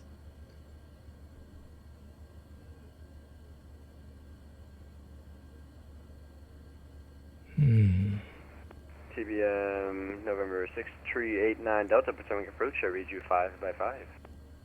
Thank you. Good. Oh, and TBM 89er Delta, just checking if the ATIS is working at 127.8. Affirm, it should be working, but I'll go ahead and restart it for you. Thank you. All right. Let's see. Okay, so it is working. You guys can hear that, right? Because before I file a flight plan, I would want to double check the ATIS. The ATIS should be transmitting now, sir. Thank you. We'll go and check 89er Delta. 127.8. Okay, let's try and switch. 310. There. Your clouds at 25,000. Temperature 18. 2.16. Altimeter 3024. Arrival aircraft, expect visual or ILS approach runway 33 left, runway 33 right. Departing runway 28, 33 right. North is 2 airmen. 1 sec. Bird activity in vicinity of airport. Simultaneous approaches are being conducted to parallel runways. Read by call runway assignments and read by call hold short instructions. VFR aircraft say direction of flight. Advise on initial contact. You have information, Charlie. Charlie. Advise on initial contact. You have information, Charlie. One more time, please. Baltimore-Washington International Airport, ATIS information, Charlie 0054 Zulu. Welcome. Visibility 10. Few clouds at 25,000. Temperature 18. 2.16. Altimeter 3024. Arrival aircraft, expect visual or ILS approach runway 33 left, runway 33 right. Departing runways 28, 33 right. North is 2 airmen. Bird activity in vicinity of airport. Simultaneous approaches are being conducted to parallel runways. Read by call runway assignments and read by call hold short instructions. VFR aircraft say direction of flight. Advise on initial contact. You have information, Charlie. Good. Advise on initial contact. You have information, Charlie. Got that. Thank you. Baltimore-Washington No International more. Air. No more. We're good. I think we're good. Okay, 28 and 33 right would be the departing runways. For us, if you look at the airport chart, that should be... Yeah, 3 right is actually perfect for us. So let's plan for that departure. We're pretty close there. 28 is, I guess, more for the airliners. So 3 right, if we go for a SID, so we can plan using Navigraph and pick a SID so we feel more professional. So if we go for a departure, runway 33 right is what we pick there. And then for the departure, we can choose, well, we can have a bird's eye view on where we want to go. So here, there it is.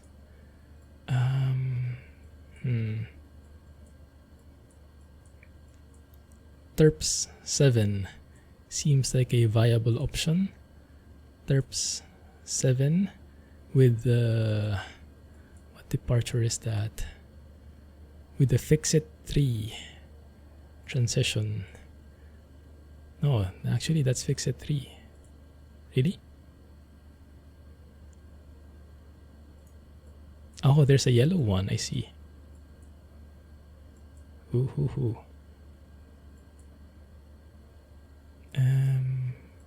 But no, 3 right is what we want. And so I'd like that Terp 7. Okay, let's pick Terp 7 with the...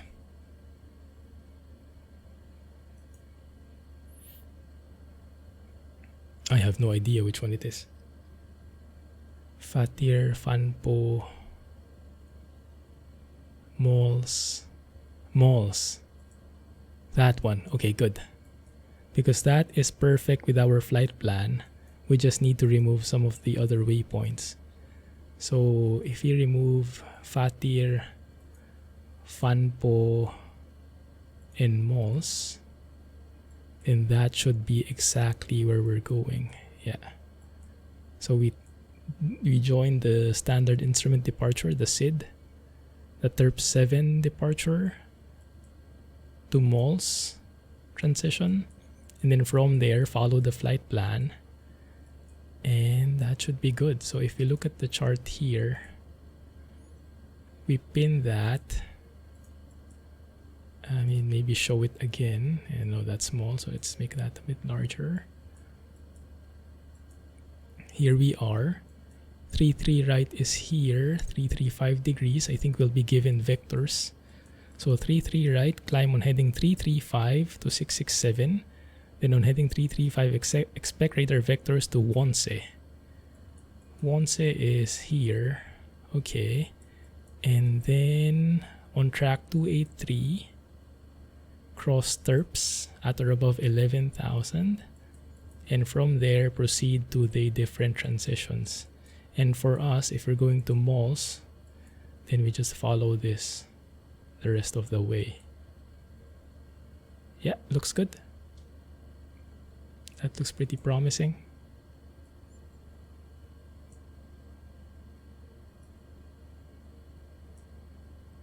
All right. Should I change my title as well? Let's add in VATSIM here.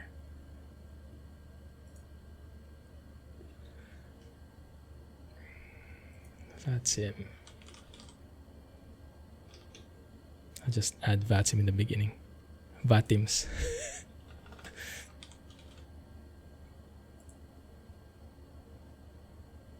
Okay, good. So we'll put in the departure also on here, 3 right on Little Navmap, Terp 7 to Malls. We're not sure if this is what they'll give us, but we'll request for it. We'll include it in our flight plan. And so I can remove the other ones. Oh, actually? 1 second, huh?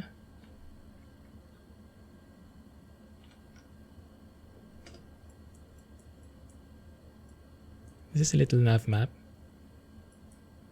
So if I pick the departure transition to malls, that one, I insert it, it's actually smart enough to remove all the waypoints beforehand. That is very smart. Remember in Navigraph you had to delete all those initial waypoints? Here, it's smart enough that it deletes all of them immediately. Nice. Okay, so I have the board here.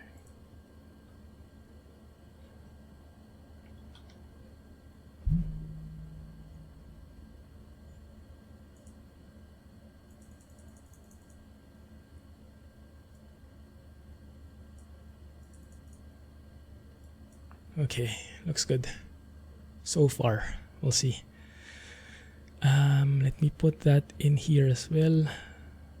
Well, maybe not. Maybe let's wait for them to give us that as our expected route. So instead, I'll plug it into the flight plan that I'll be filing for VATSIM. So that's here to there. Alternate airport would be Asheville. And we have Terp 7 malls, Quebec 40 airway into OGES, and then we go to that airport direct. Beginner daytime FS 2020 avionics. Yeah, that one we cannot underestimate. 30,000 feet, and then our cruising speed will be true airspeed. Oh, what was it yesterday? Let's put in 300 through airspeed. I'm not so sure. Okay, so let's file that. Right, that is filed. In our script would be Action County with Charlie. Information Charlie.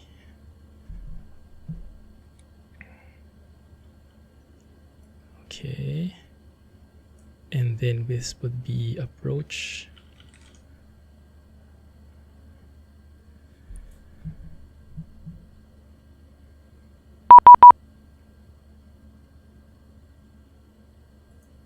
Oh, this is nice. Oh, we got actually like a pre-departure clearance. Let me show you. So we got a message from approach. Clearance start, call sign 6389er Delta, transponder 2462, altitude flight level 300, departure, arrival, equipment, approved route. So I think that's as filed, climb via the SID. Departure frequency, departure clearance. You do not need to reply to this message. Approach on 119.7 with location on the airport, assigned SID, and current ATIS when ready to push, or if you have questions regarding this clearance. And oh, that's pretty cool. Something new again. We got a PDC. Nice. Well, that's pretty cool. Okay. Let me just do one final check that information Charlie is still current. 0. Few clouds at 25,000. Temperature 18. 2.16. Altimeter 3024. Arrival aircraft expect visual or ILS approach runway 33 left. Runway 33 right. Oh, that should be more or less the same. Well, they'll tell us anyway if it's not current anymore. Okay. So what does it say? It says to contact approach on that frequency with location on the airport, assigned SID, and current ATIS. Okay. So now we can put this in. We've been cleared for that. Terp 7 transition would be malls. Runway 33 right. I hope this works. Load. And now what we have to change is the flight plan. So we malls, we remove these waypoints. Remove.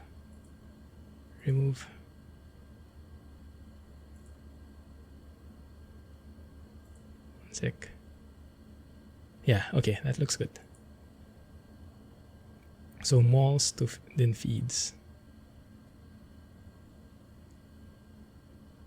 Yeah, okay, that looks good there. All right. Well, let's start up the plane.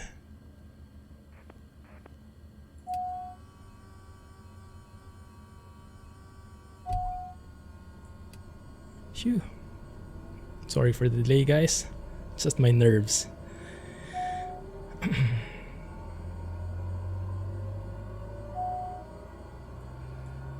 All right.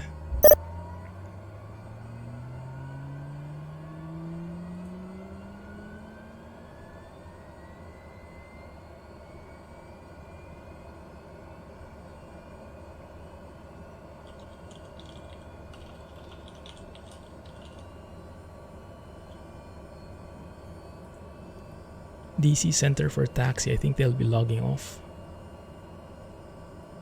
We might not have reached them in time with all the planning I've been doing. Rotate.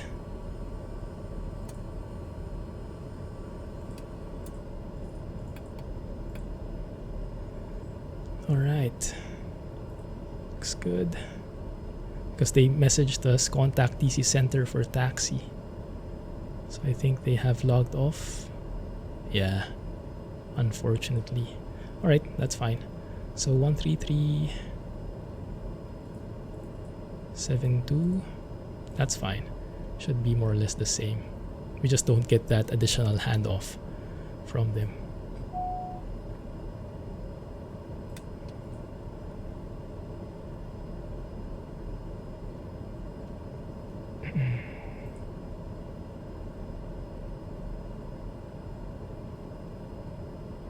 Did they say which runway we are headed?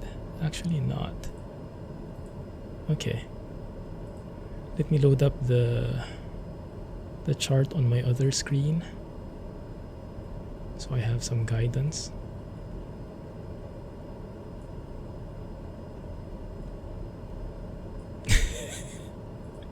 Yeah, exactly. I think people are hassled with my presence. Yeah.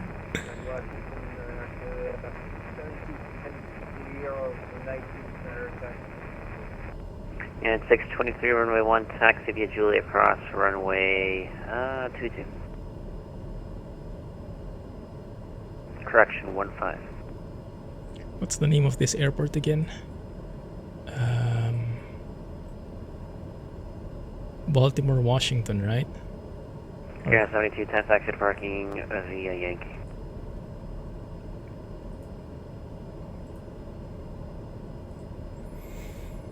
I'll have to revise my script, guys, so that I don't forget it. DC Center.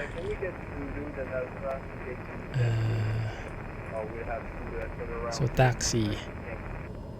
Approved as requested. Ready to taxi with information Charlie.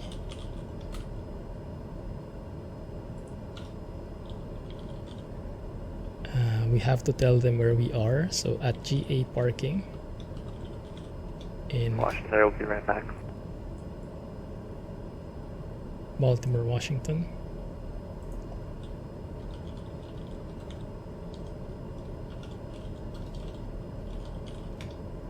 Okay, let's do it like that. It's much easier if I have a script. Let me first check if they're there.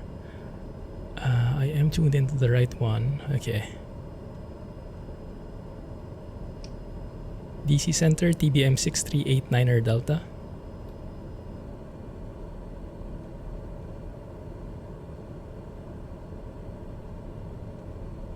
I think they went away for a second.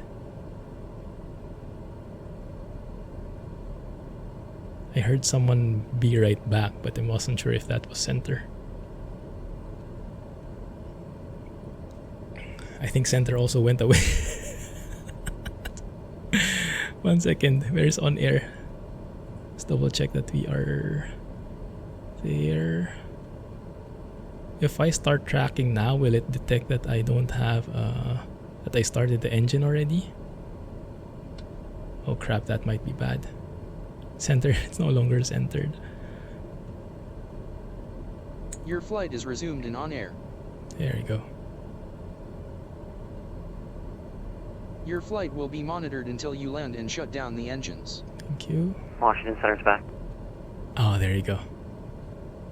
Yeah, 623 cross runway 15.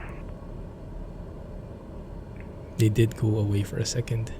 Alright, so we can now tell them. Washington Center, TBM 6389er Delta. Go ahead. TBM 6389er Delta, we are at GA parking in Baltimore, Washington, ready to taxi with Charlie.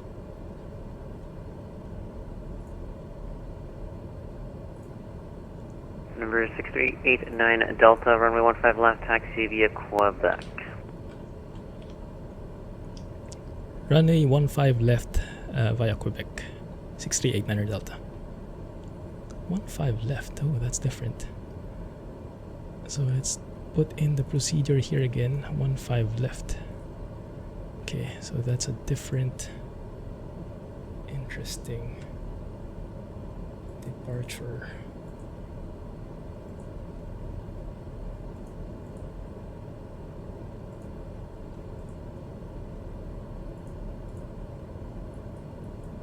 Should still be the same, I think. It's just at 15 left. We need to be heading 155. Yeah, it's 623 wood com, runway 19, clear for takeoff. Good.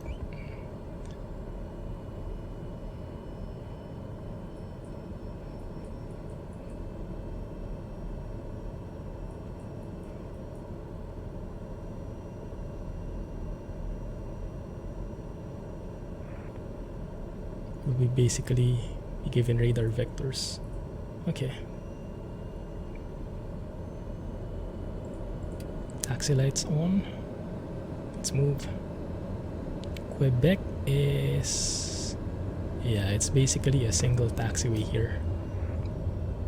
So that's good for us.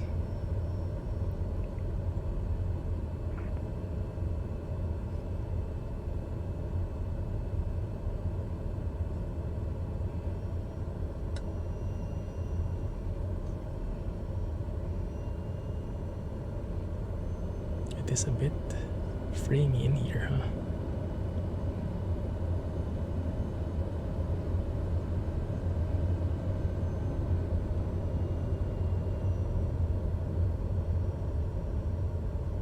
Okay, looks good. Flaps for takeoff. Controls are free, not so much. Just here. Free and correct.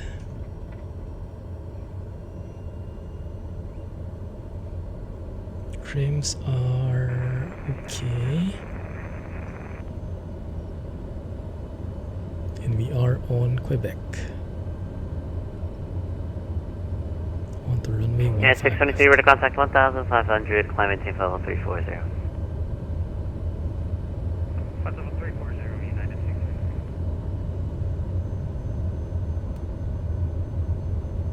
6. The problem is we only have an hour left and we need like 2 hours for this flight.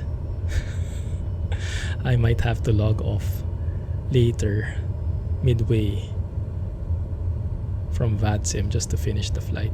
Transit 967 at lane offline, register is terminated for change route. And time acceleration. Right. Okay, good here. We're holding short. We are ready. Alright. TBM 6389er Delta, holding short 15 left, ready for departure. Number 6389 Delta, wind calm, runway 15 left, clear for takeoff. Cleared for takeoff, runway 15 left, 6389er Delta. Off we go. Hopefully winds are calm as well in the sim. Extended play. I wish. Center line. Let's get the torque acceptable level. There it is. Keep it center. Airspeed's alive. 90 knots is our rotation speed. Why is my rudder acting up? There we go. Rotate. Easy does it. Airborne time logged. Positive rate, tap the brakes, gear up. Indeed, rotate. So we climb to 670 feet, maintaining this heading.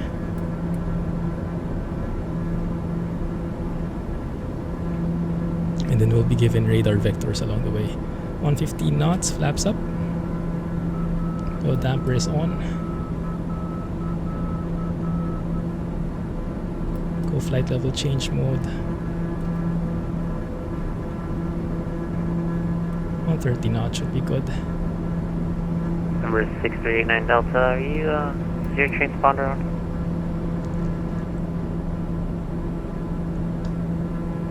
I'm sorry, let me double check. Yes, that is the wrong code. That's a good call. 2462.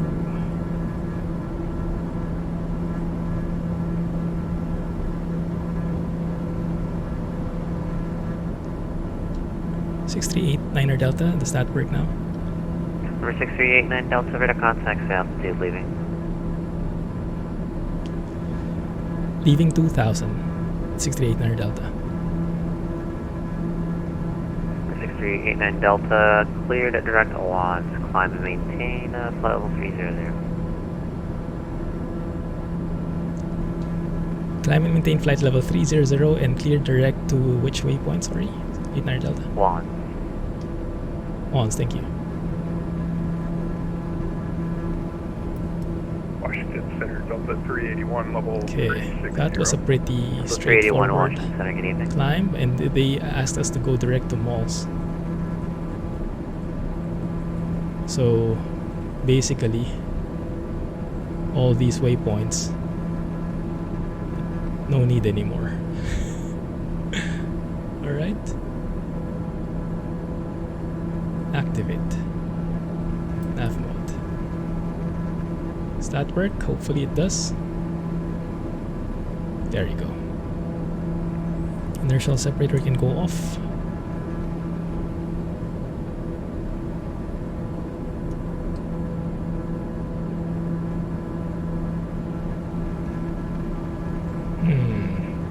I'm reviewing the flight plan. It looks like it's still plugging me in for 3-3 right, even though we set 1-5 left on the thing. Well, that must be just one of the avionics problems that we have been encountering all throughout. American 1142, crosswalk, data maintain level 180. American level 42.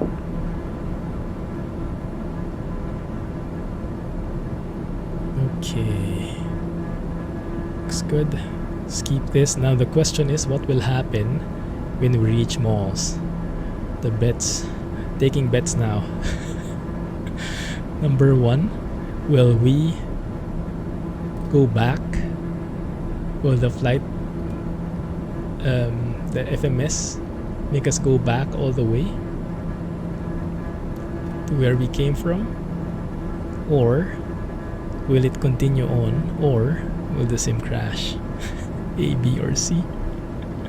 I have a feeling it's the latter, but I'm hoping it's not. But we'll see soon, shortly.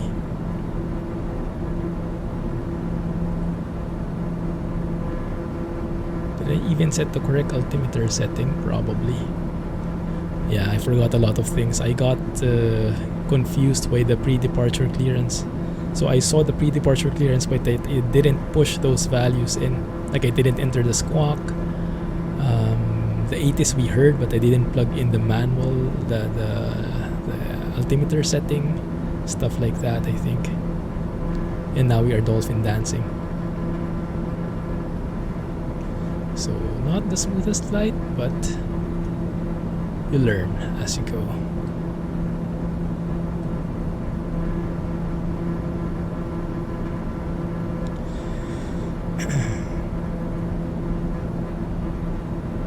Not a lot of activity today in this center. Well, it is a different center, Washington Center. Normally where we have much of the activity is in DC. So if you look at the map here, where are we?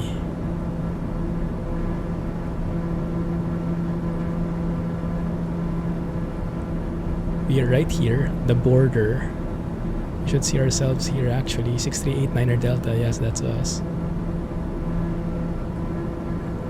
At the border of DC. Oh my goodness, we don't even have Atlanta Center anymore.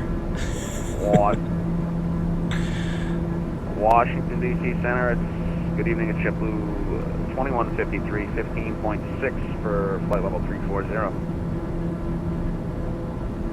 So I think we'll just stay JetBlue here. 2153 Washington Center. Hello, squawk 3776. Hang around. And see how far we can get with the time we have. 3776, 3776. And then I'll finish the flight 3776 for JetBlue manually, 2153. offline. How are we doing here? JetBlue 53 with you. Yeah, that looks good. Flight for 14,000 for 340.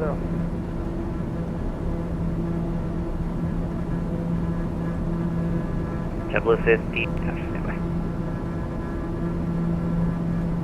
As Sorry, always, JetBlue 53 Washington Center. Hello, squawk 3572. turn off landing lights before we get penalized. Just in time. And yes, we are dolphin dancing the entire way through, so very JetBlue bumpy ride. 2153, radar contact 40 miles northeast of the CLB 3OR 317,000, climb maintain level 340.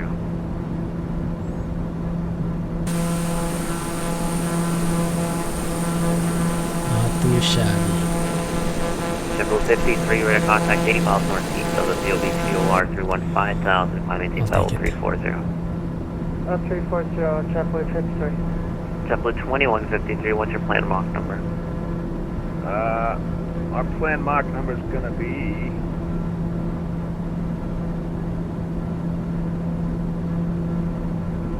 0.78 or better. Okay, JetBlue 53 in the transition, maintain Mach 0.77. 0.77 will work on it, 53.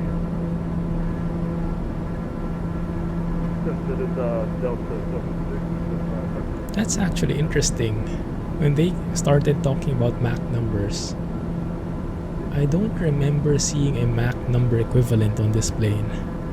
Ideally, instead of airspeed, we should switch to Mach speed when we reach a certain altitude around flight level 240 or something. But I don't think I've ever seen a 76 Mach Washington here. Center cleared to Minneapolis 4203 departure buffer transition that is filed. Climb maintain 5,000 level 340 1 2 minutes after departure. Departure frequency with mean squawk 3720.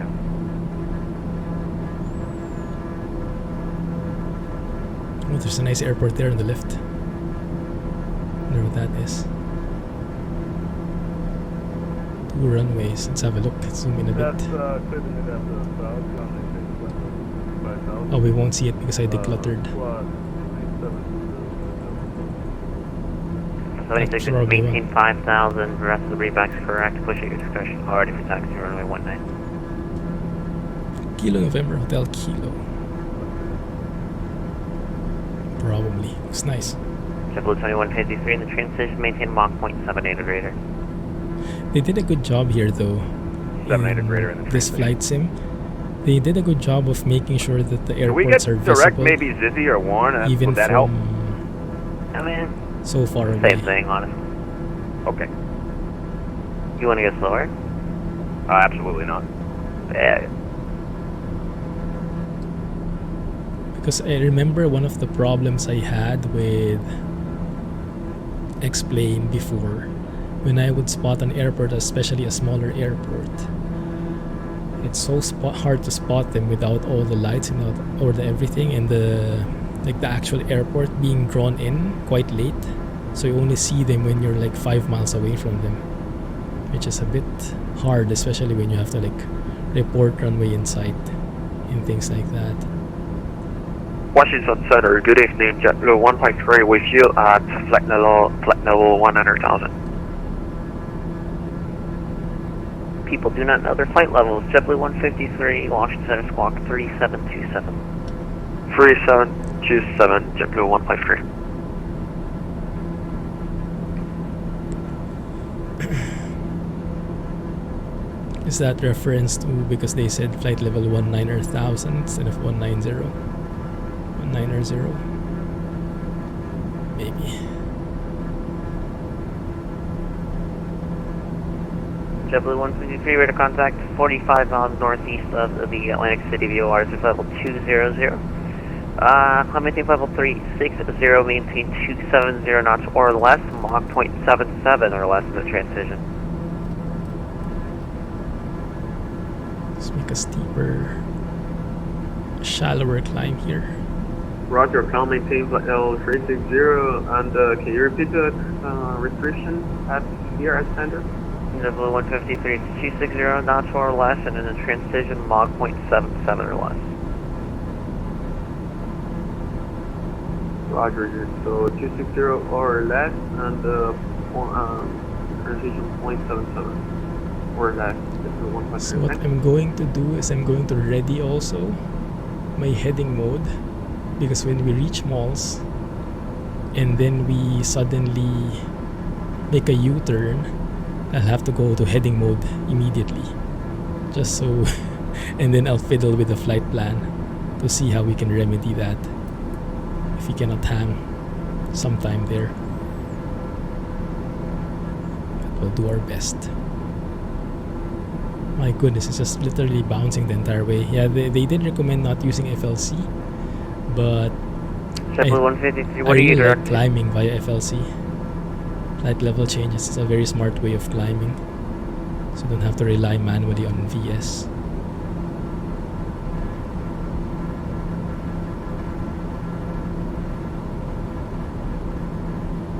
JetBlue 153.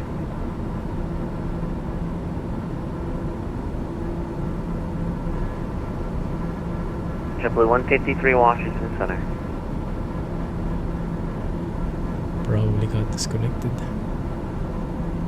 Hold on, I'm trying to get him on the Discord. I'm not sure if he lost connection or not.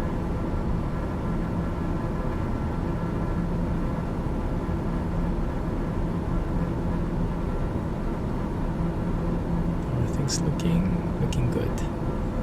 Nice. Okay, so we can start to chill finally. The workload a while ago was a bit intense, but it's starting to shallow down now.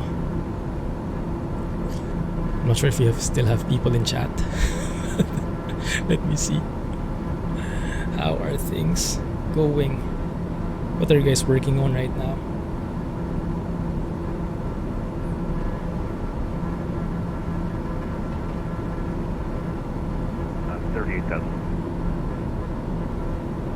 I've been trying out EVR sounds in Truck Sim. Last aircraft calling I got from that was 38,000. I think we'll be going with that on Friday. There we go, Jay is there. Is it still buffering for you, Jay? FedEx 230 Washington, hello. Center, Cessna November 3290, pop up with you at 4,800. Sort of. Number 3290 Papa Washington, you continue with Unicom 122.8. Breaking up in between. Yeah, Twitch problems, huh? Yikes. I'm sorry, say again, please. Continue with Unicom 122.8.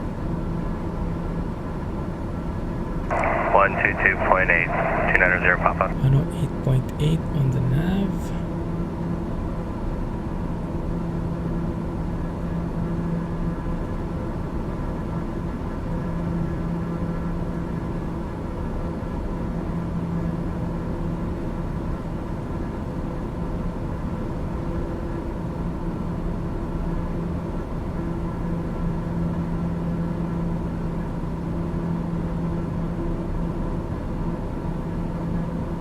Should be okay, but we are far away from tracking that at this point.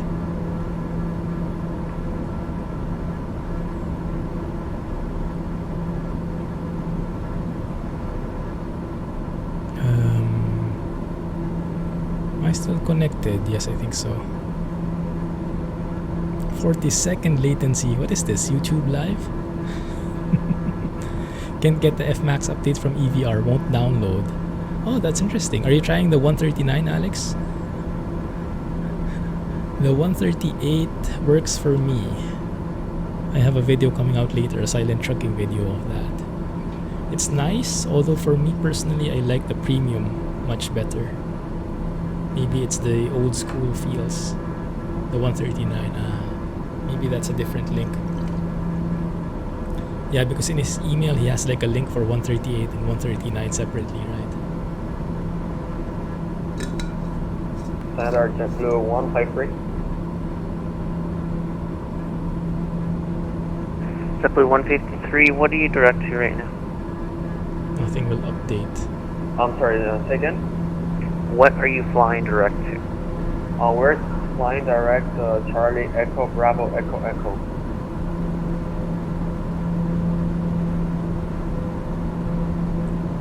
Six EVR sounds, nothing will update. I wonder if I can... so you're downloading from the site? And fly direct to Delta India Whiskey.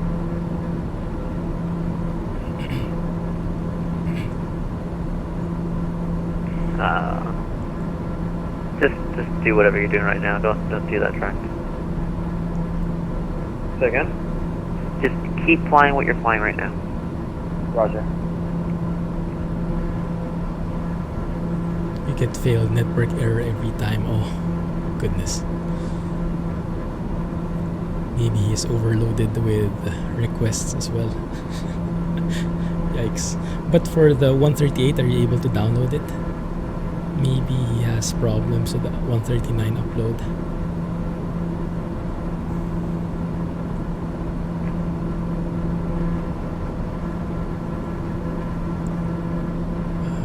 Looking good here, climbing, continuing our climb, everything looks okay. Fuel, pretty good.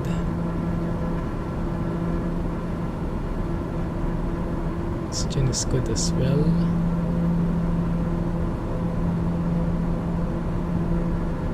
I'm able to go full throttle now. Actually, the only sound mode that shows in your account is the FMAX. Goodness, yeah, that's pretty buggy, huh?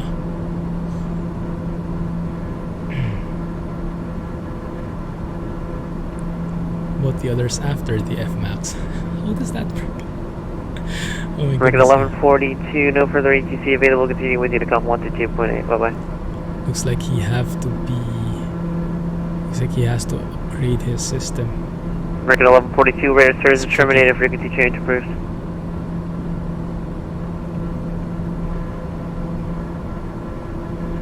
He usually sends the sounds to me via email. I'm wondering if that can work for you as well. Like if you could drop him a mail and, I don't know, let him know about your order ID, order number. I think he can be hard to reach though. He seems like a pretty busy guy.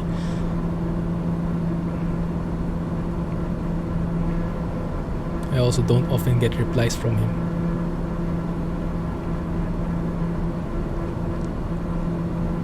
Wave runner fly. It feels like we're sailing. Want to go? And 623. Cleveland Center offline. Radar service is terminated. Frequency change approved. Oh, that sucks. 2.8, United 693, thank you. Sit. Yeah, after sales support is very hard, huh? Yeah, oftentimes with these Aware mods, I think they have a hard time supporting everyone who's getting their mods. I remember some similar experiences with other modders. I think they get pretty hammered with all the emails and everything. But yeah, it should be at least available in the system. That does sound weird.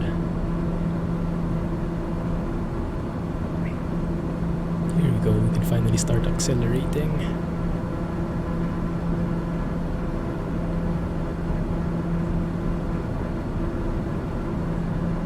Beautiful.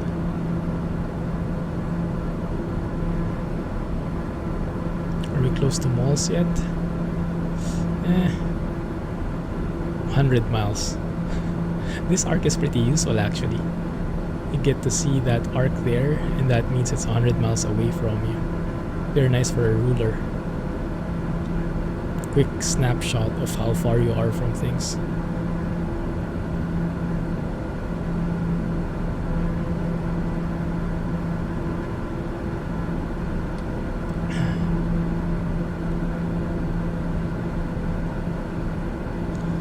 So what trucks are you driving right now? Is the Volvo good? The Volvo from, what's his name? Is that the same one as the RPIE Volvo FH? I usually just drive with Eugene's Volvo, but I don't think that has been updated for the longest time. I'll probably drive the Renault on Friday. I really like the sounds of that. Especially the interior sounds.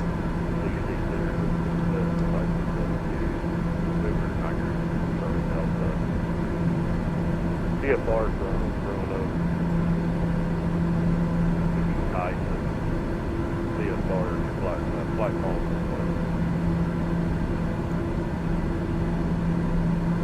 Number 91 Charlie Delta, Washington, hello, squawk 3654.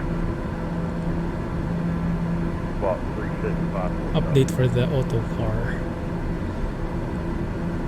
Is it not compatible anymore with 139? Are you on 139, Kamusta? For ETS2, I had to go back to 138. Wouldn't have any other mods otherwise. It's a bit hard. Oh, actually, I forgot something. My bad. That is the wrong altitude. Bad. Hey killer, indeed, yes. Dahar TBM 930.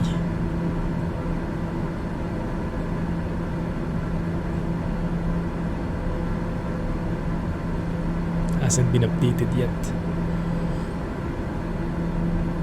Number 91 Charlie Delta, ready to contact 2 miles south of Roanoke, VOR at 3000. Local altimeter I'll have for you in a second, and maintain VFR. Technology 2 miles south of Roanoke, VOR. You'll read that back, and the local altimeter 3025.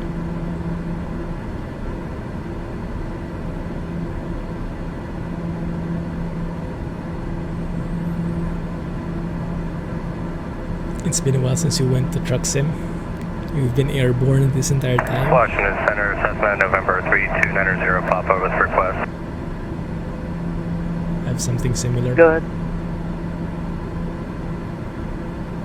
Request flight following for Elkin, North Carolina.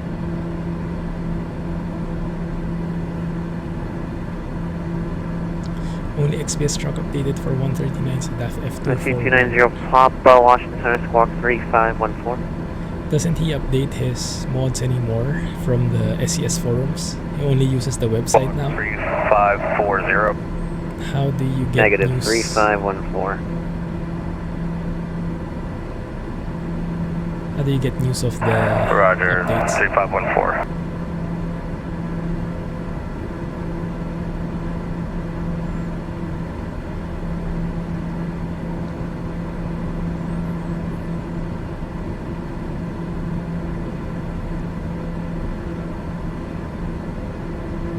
How's the controller doing? I think it's doing good. You just check his website periodically. Oh my goodness, that's very diligent. Cool stuff. Well, glad to have you around.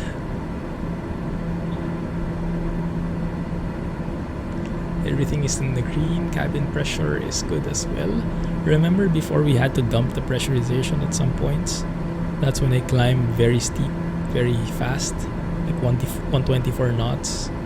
But when I climb slower, shallower, I don't get that issue, which might be actually realistic. So it's quite nice. And things seems to have stabilized here Flight level 300. That's good.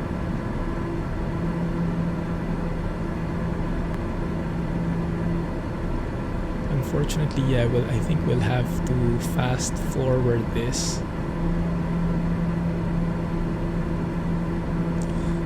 I think I can tell the controller that I'll be disconnecting.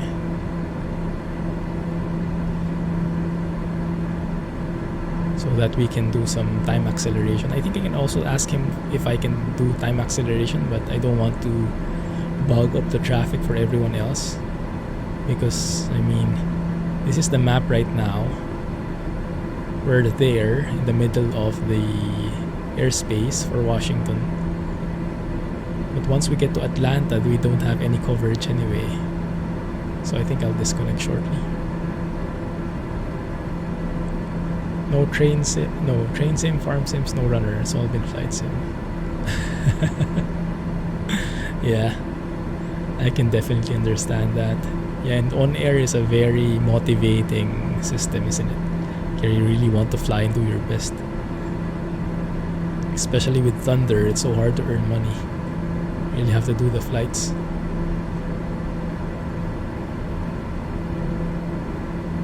How do I tell them that we'll be disconnecting? I guess I'll just tell them.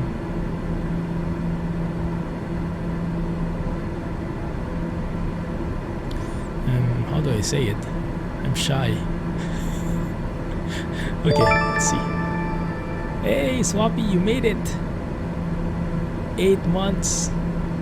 Thanks, I also got an emote from that. Not sure what emote that is. Good morning. Thanks for waking up early-ish. Ooh, K-pop.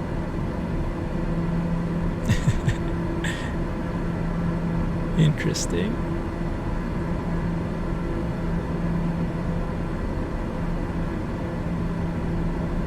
Alright, let's say goodbye to center here. So I can fast forward and we have a chance of finishing the flight. No worries, Swappy. Good luck with the interview. You can do it. Fighting. K-drama.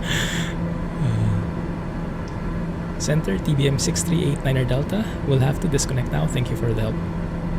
Okay. Night. Alright. We are out of VATSIM. It's a good trial. Let's see how this works. Let's accelerate the time. Okay. I pushed on the accelerate key twice. I'm not sure if that means it's 3 times acceleration or 4 times. Probably 3 times. Oftentimes I find this is as stable as it can get. Tell them, Clumsy, don't. They might run away from you. Like how the controllers run from me. They don't want the headache of dealing with me. Yeah. Good luck, man. Thanks for dropping by.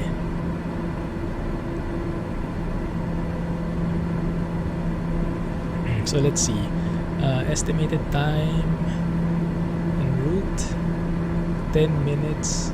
ETA is 1418 Zulu. Oh, that's definitely wrong. Well, that's, I guess, to that waypoint. But okay, we can test this now. Once we reach malls, we'll see what will happen.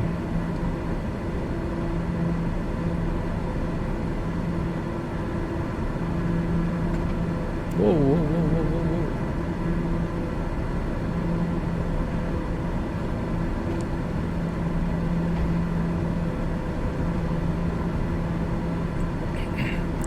Has anyone had a chance to scour through the SES forums? I've been trying to read up on them the past few days, but I haven't caught up this, I think yesterday.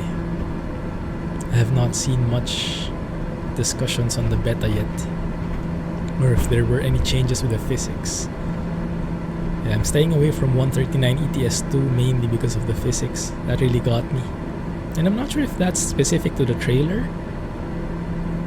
The trailer that we had was causing that issue, or was that issue present in everything?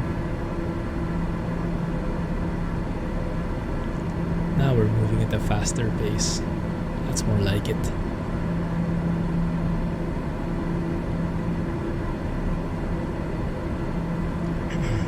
We do have some heavy headwinds though. 42 knot headwind headed straight to us. Not the best. We only have 282 knots of ground speed. Yesterday it was very good when I was headed the opposite way. I got all of that as a tailwind. Alright, we should be close to malls. 14 miles. We'll see what happens, what the sim does. I bet it's going to turn us around. Let me go to heading mode here. So I don't think it will lead us direct to feeds. We didn't have that issue with the low loader. Which trailer did I get? Maybe that was specific to that trailer that I used. That really put me off. It put me off. That cabin suspension I didn't really like. It was so weird. It's like all the immersion went away with that kind of cabin shake. Oh, actually it works. I am impressed. Nice. I like it. You had frost buildup on your flight today. Hopefully the de-ice worked. Or the DA62, does it have any anti-ice? Probably not as intensive, huh? It probably wasn't built for heavy icing conditions. How high does it normally fly? The low bed. Ah, I see. Yeah, I think I was using the kind of flat bed but lower. So low bed. Does it make sense? Probably. Right, let me remove VATSIM from the stream name. Because some people might come in and start complaining. Where is VATSIM? Not much activity today in VATSIM. Well, I guess it's just mainly bad timing on my end. And it is kind of late, to be fair. 10 p.m. in most areas in the East Coast. It has a de-icer. Flight level 20 is the maximum it can do. Ah, I see. Cool. Hey, thank you for following. Welcome to the channel, and yeah, feel free to join chat.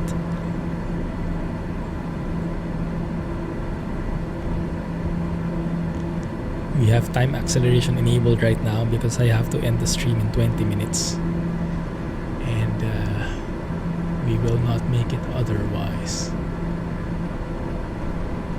Thankfully, OnAir supports such kinds of features. Very flexible.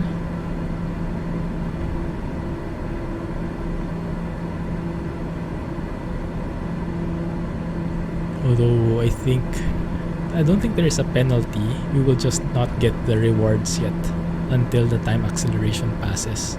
So like if you were supposed to arrive at 1 p.m. and you did time acceleration, you wouldn't get the rewards until 1 p.m. Something like that. But at least it allows you. And it's perfect for me and the other guys who don't have a lot of time. So you can do time acceleration sometimes and for the long flights and still be able to manage long hauls in a way. Because these are the ones that really pay well in terms of payments and also actual payments and XP wise. So go for a bit of sightseeing here. I remember this is my favorite spot in the Hot Start TBM and Explain. Yeah, that is my favorite spot.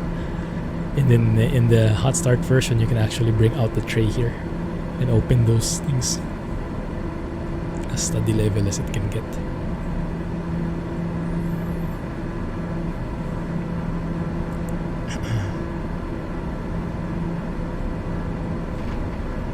Yeah, you see those clouds?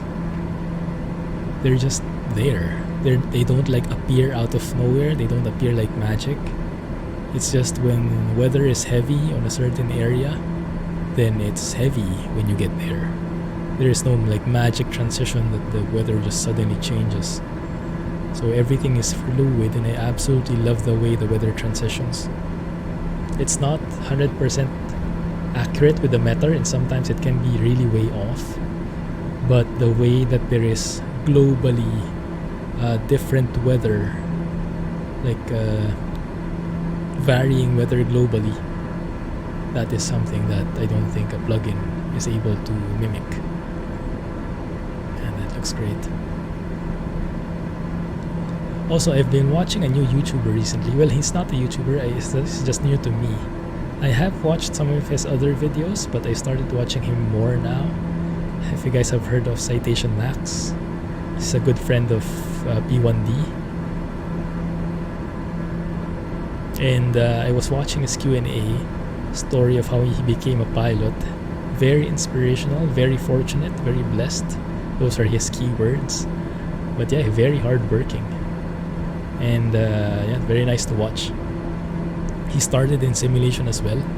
Like I think ever since age of 7 or something, very young. Very early on, he was already into flight sims, and he wanted to get into aviation. And his family was well off enough. What I like about it is his family has their own business,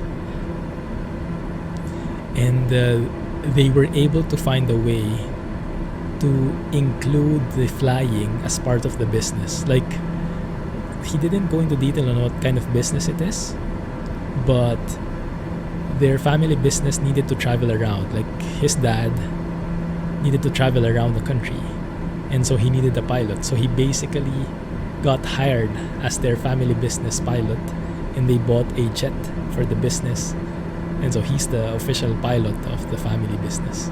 It's like, wow. Because normally, how would you pay for a jet like that? But if you put that as part of the business, then that can be a thing. I think it's similar to how P1D, how Greg does it. He bought his jet. So he doesn't own it technically. His business owns it. But because he owns the business, so it's like his. But it's how I guess you buy a jet.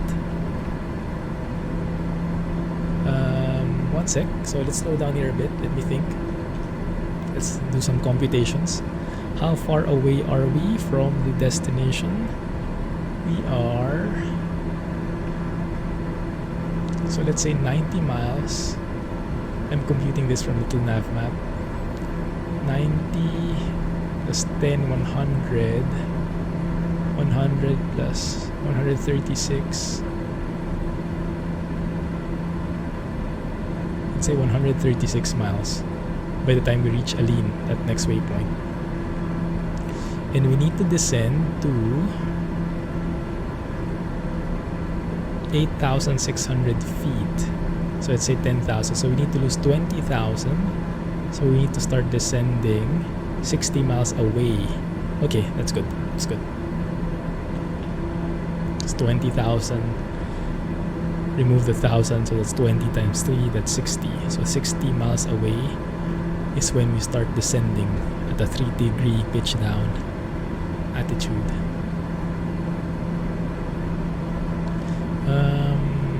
Where would that 60 be? So this is 90. See, that's 10, 36, 46. 46 plus 14. So when we are 14 miles away from Oches, then I'll start descending. Let's say make it 15 miles, 15 miles. How do you sit in the passenger seats? I just moved the camera. Unfortunately, this is depending on the plane. Some planes have it locked, right? But in the TBM specifically, you can go across the entire plane like so. But in others, I know you are stuck to the pilot seat.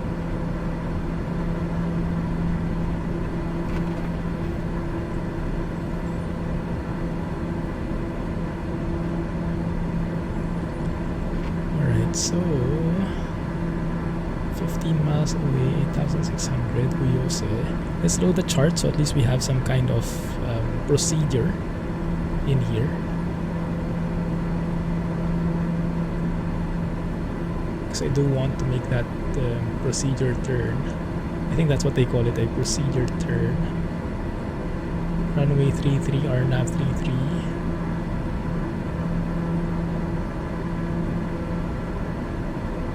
So let's brief that here. Here's the chart.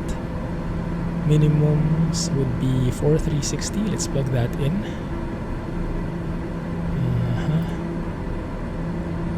Minimums.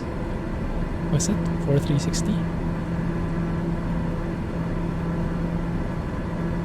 There you go. It's the minimum decision altitude. So we are approaching via Snowbird VOR over here from the north. So we'll be doing this way, 8,600 feet. At Oyuse, instead of turning right towards Uemo here, we'll have to do the procedure turn. So that's going to be a teardrop entry, I would imagine. There's a way here for how you determine if it's a teardrop, parallel, or direct entry. I'm not so familiar with that yet, but I think this is a teardrop. So what we do is we go direct Oyose, and then we head 30 degrees away from the outbound. So that's 131 degrees is the outbound, 30 degrees, 161 degrees. So after we reach Oyuse, we track 161 degrees for 1 minute, and then we loop around and we we intercept the final approach course here, 311, and then we go straight. So that's like the official way of doing a U-turn, this procedure turn. Instead of turning right like that and going all over the place, you follow this holding pattern like so, this inbound turn, or however you call it. Okay, so I'll put that here. Alright, and we're pretty close. Let's descend to 8,600 at Oyose.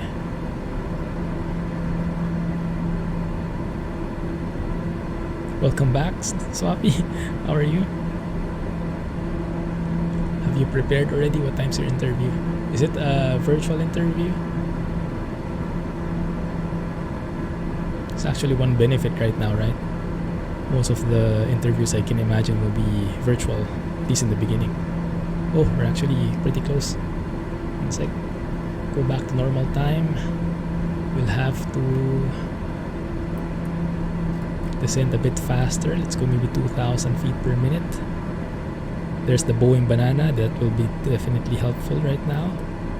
Let's zoom in.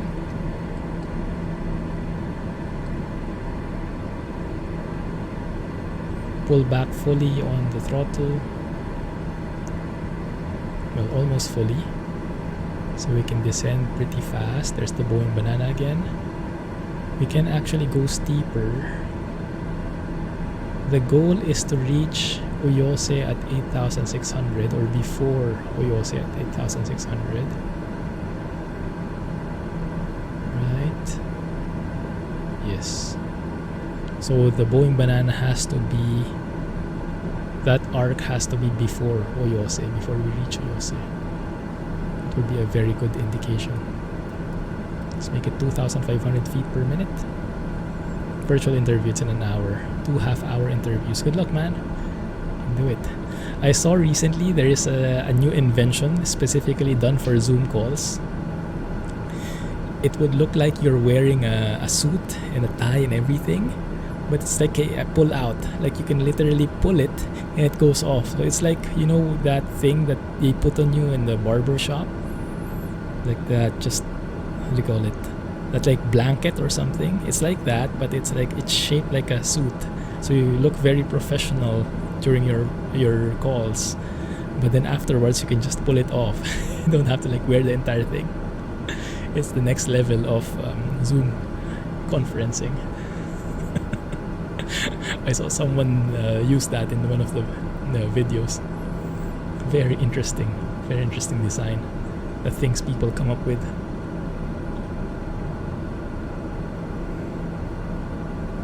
Hey, Recovery, welcome back. How are you? Yeah, work from home cheats. It's a thing. Snowbird VOR 10 miles away. Looking good. We are... It's a good question. We are near Asheville again, I think.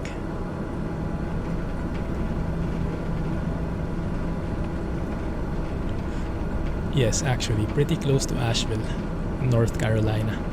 We traveled quite a ways off from the East Coast, but I did have to do some time acceleration to make it before the stream ends. So that's Asheville. This is where we're landing. Jackson County. A very short runway, only 3,000 feet, so I have to really slam it down. Make sure I focus on landing right at the beginning rather than doing a butter landing. Okay, so the arc really helps in this way, so I can actually make it a little bit less shallow.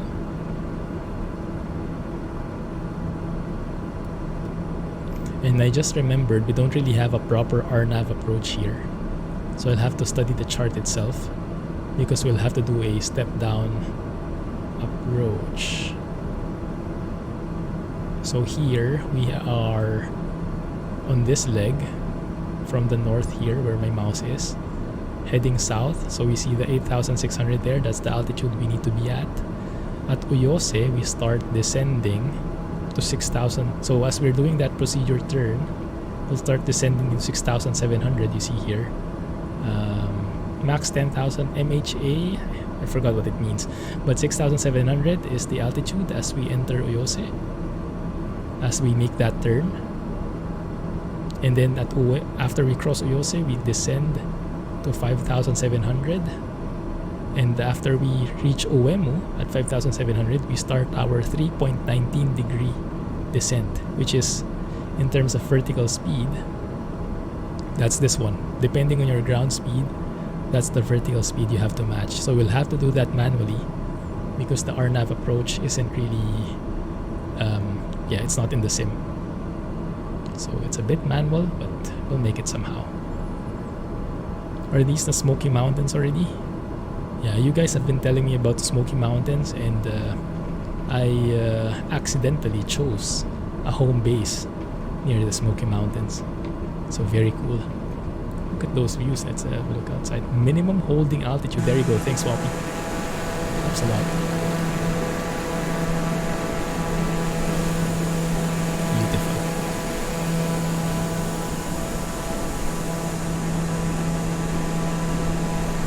Yeah, and I love this area because it's very scenic and it's very gentle on the frame rate. If you compare our frame rate in the city a while ago in Baltimore compared here, this is silky smooth. Well, we are getting more stutters now again. Alright, so let's switch back to altimeter setting. We'll just press B here. Just press B here. Wait a minute, is that not working?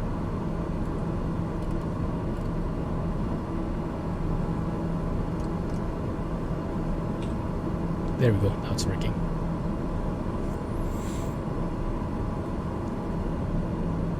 One of the oldest mountain ranges in the world. Wow. Why is it Smoky Mountains? Is it often foggy in here? Thankfully, we are treated to some very nice weather. Last week, the weather in Asheville was horrendous, but now I think it's making up for it. You live in Knoxville, Tennessee? Is that in Tennessee? Sorry, very clueless with the abbreviations. Close to this area, and it's as beautiful in real life as the game. Wow, that's great to hear. Yeah, I just chose this place randomly as a home base, and I'm happy I chose that way because it is beautiful. Yep, okay, Tennessee. Maybe I can spot it in here. Let me see, where is Tennessee? I see Knoxville. Oh, I see Knoxville, yeah. To the west, that's to our right over there. There. Cool. Glad you could join the stream. CPU heavy or GPU heavy? Both, exactly. Yes. Yeah, a lot of people are complaining because they like upgrade to a 3080 and they're not getting like double frame rates and something. But yeah, that's because even if you upgrade the GPU, the CPU is also a bit bottlenecked. Although in my case, it is almost always the GPU that's bottlenecked, so I will gain a lot of performance if I upgrade. Yes, I changed it, just experimenting with stuff. I was remodeling, repositioning my desk, and I thought, I think this looks a bit different. Looks more, how do you say? What's that term? The one, oh my goodness, my vocabulary. The one thing that it's like the same on the left and the right. This is Clumsy's workstation, yeah. Oh yeah, you see that, you see it from here? Yeah, her desk. You see that like add-on on top of the table? Like that white part? That was previously in my table. So we moved it to hers because I bought a monitor arm already. So she got an upgrade as well.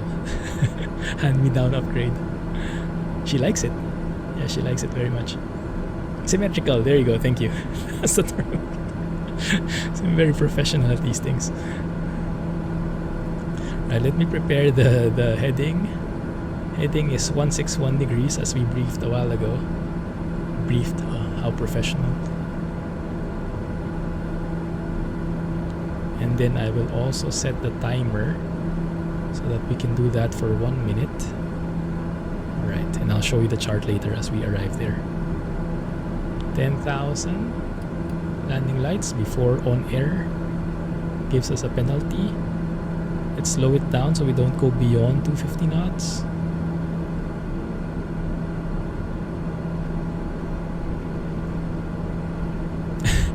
Lots of clicky-clacky sounds in the last video. I know, right? Yeah, she does like typing, how do you say, with emotion. It's not a mechanical keyboard, but yeah, it does make sounds. I put that as a like a background music now. Likey same-o too. Yes, that's the technical term. Exactly.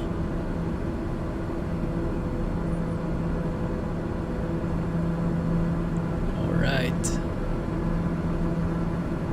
8,600.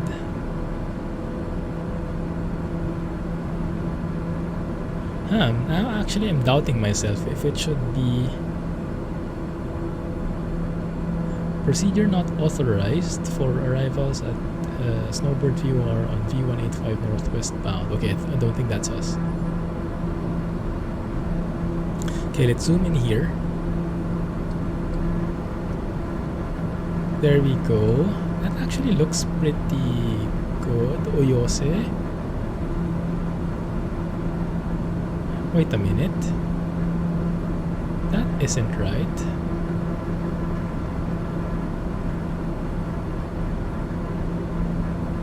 Oh, that's true. Sot in Oyose. Yeah. Yeah, it's the flight sim way of doing this. Instead of going direct from Snowbird to Oyose, it has that like bend in there, which makes it very improper, very informal. So what we'll do instead is we'll do a direct there somehow. So let me do this. Oyose, direct, there you go. And let's do that nav mode.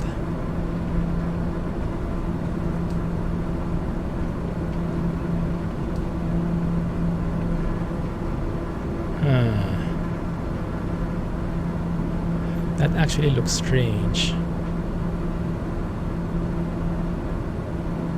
Anyway, we'll see how it goes.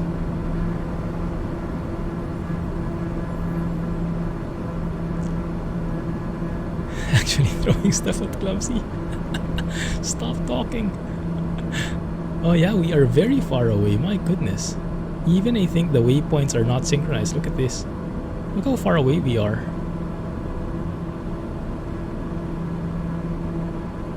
Yeah, that's not going to cut it.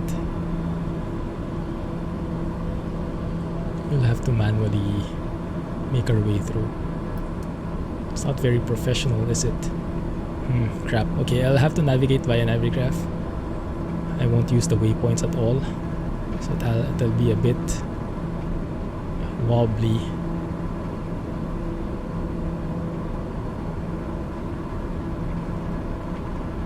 So let's turn 131 degrees here, maybe.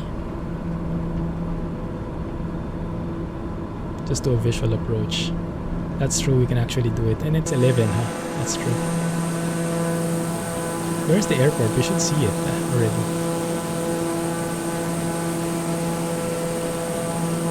I do like the RNAV turn though.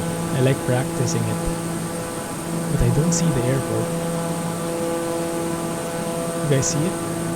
It should be right there, somewhere.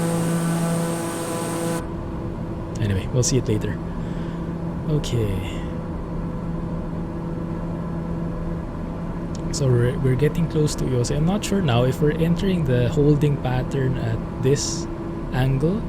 I'm not sure if a teardrop will still work. I think it's a parallel entry now. So it's going to be... We're going to keep this track 131 1 minute, and then we'll make that turn to cross Uyose, and then we'll... Yeah, I think it's like an inverse this time.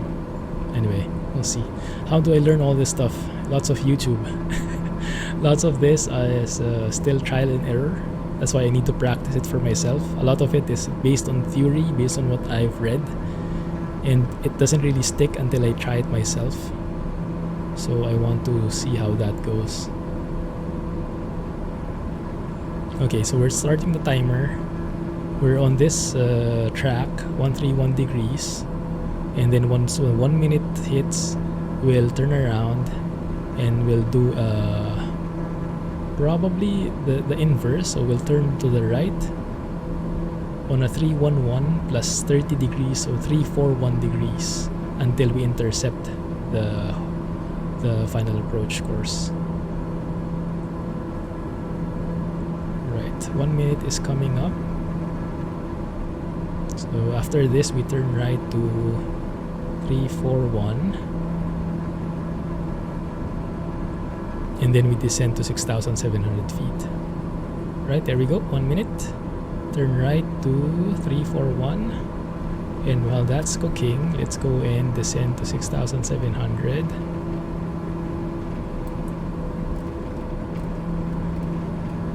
And yes, I really like this nerdy stuff.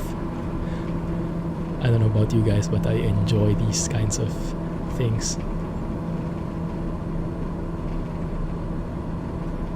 And I'm slowly adjusting the heading, because if you put the heading way back on the left side, sometimes the plane suddenly stops turning right and starts turning left. So make sure to not go beyond the half circle when you're turning. There you go. That looks good. So from this point of view, we're making that turn now. Maybe there is a maximum speed here as well. I'm not sure if there was something, because it seems to be a very narrow holding and we've gone beyond that pattern. Maybe there was a maximum speed in the published in the chart that I didn't read up on.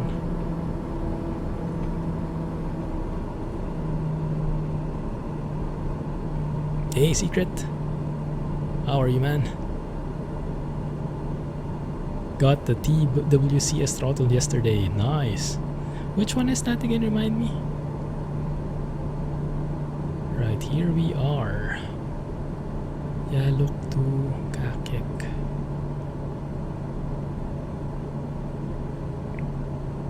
Okay, that looks good. So I think we can go to nav mode now. I hope that works somehow. It's great to hear.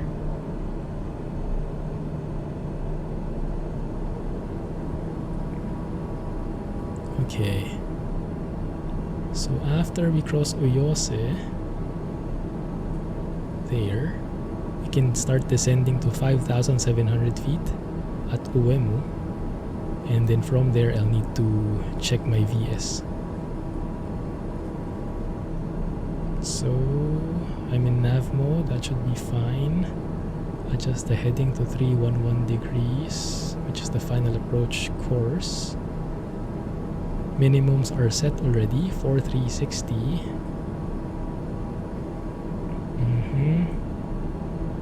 That looks good. I don't think I need. Right.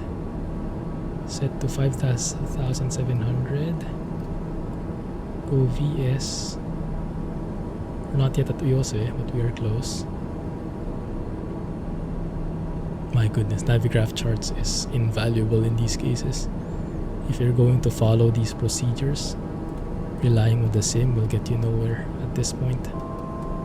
I mean, look at what we have in the flight plan here. How can that help?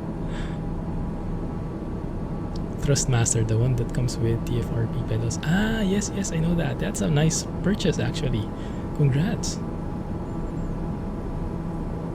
Yeah, that's one of the famous throttle models because it's so good. For the price point, it's very well worth it.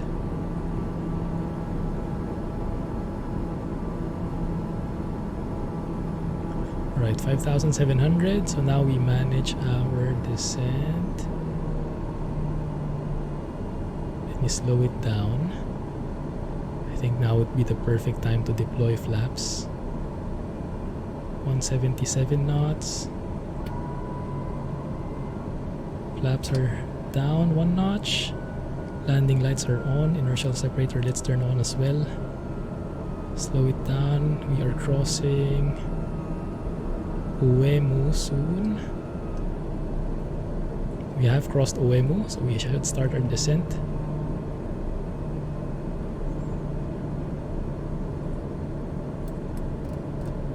At our current speed, that should be, let's target for 100 knots maybe, so around 600 feet per minute.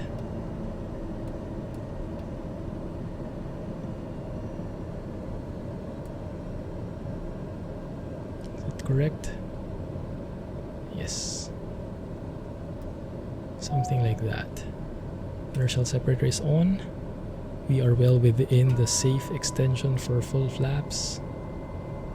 And so now, let's maintain maybe 90 knots, close to 90 knots.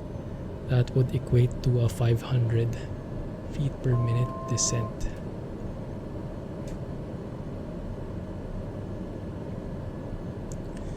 The airport elevation is... Actually, I don't know what the airport elevation is. Let me have a look at Little Navmap. Whoa, close to stalling, my bad. Should have kept looking. 2832, so let's descend it down to 3,000 feet.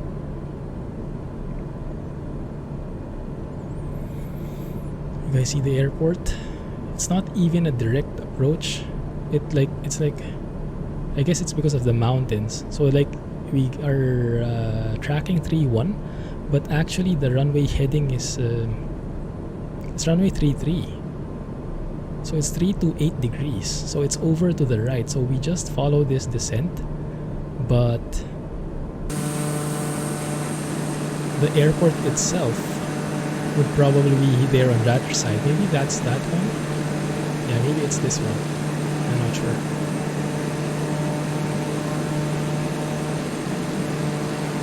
Huh. Okay. 1 second. Let me look at the chart.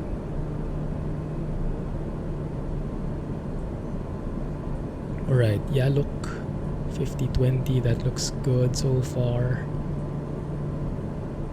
I think. At Kakek, what does it say? We should be at minimums by Kakek, which is pretty... I think we are descending a bit too fast here. Can we expect butter landing? Oh yes, you can expect it.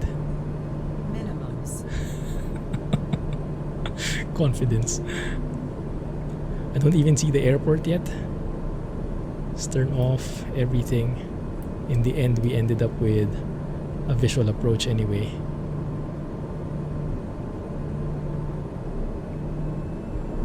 Is that the one?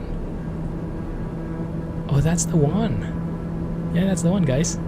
Alright, runway in sight. Very cool looking airport. Kind of looks like Sedona in the way that it's on top of a hill. It's very nice. I like that. Alright, let's do a GUMPS, where a Giphy check. Gear extended, inertial separator is on, flaps are full, yaw damper is on, landing lights are on. Okay, we are good for landing. Speed. Let's go and get that into 85 knots. Just control that bit by bit.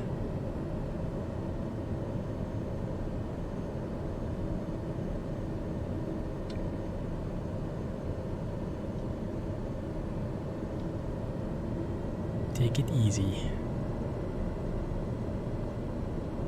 Still hard to believe that you can actually approach airports at 85 knots on this plane when it can go up to like 400, almost 400 knots ground speed while on cruise.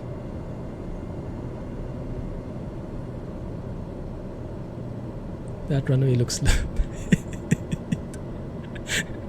oh my goodness, you're right. What the heck? Okay, no butter landings. Scratch that.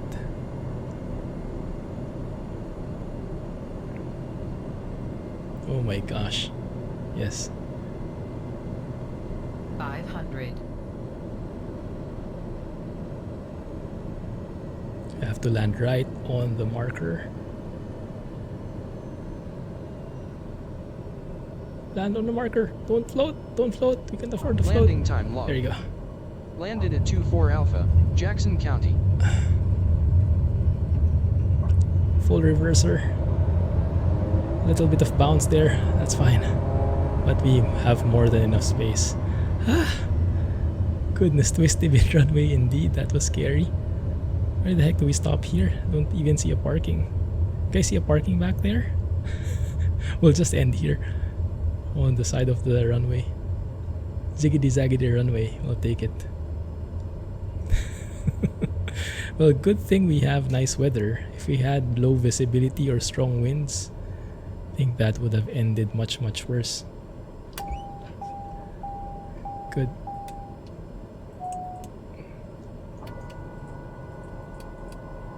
Alright, clean up the plane and we should have a finished flight.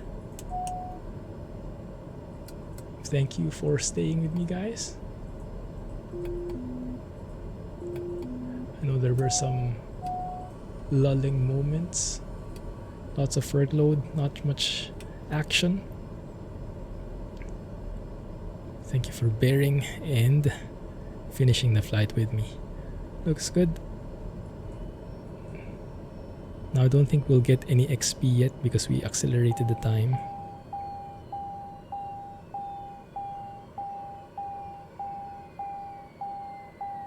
There we are. Engine off time logged. End of flight, registered in OnAir company. Ooh, actually captured that. Nice. Okay, we can go back to the main menu. Yeah, so it's saying you used an acceleration sim rate, etc. So we don't really get the XP and credits yet. But the good thing is we got an air reputation increase, 0.38%. I'll take that. And we got all the safety bonuses, comfort, safety, and aircraft handling. Great. So it didn't classify that landing as bad, at least. I'll take it. Thank you. Thanks everyone for joining and hanging around, sticking around. I'll catch you in 2 days for some trucking. Bit of a more chill pace. We'll see if we can find some cool stuff in the meantime. Until that time. And yes, I did reach 100 hours of flight time already in this sim. I'm loving it, despite its imperfections. Have a great day. Have a great night. Thanks again, and catch you on Discord in the meantime. Thanks, and clumsy flying. Bye-bye.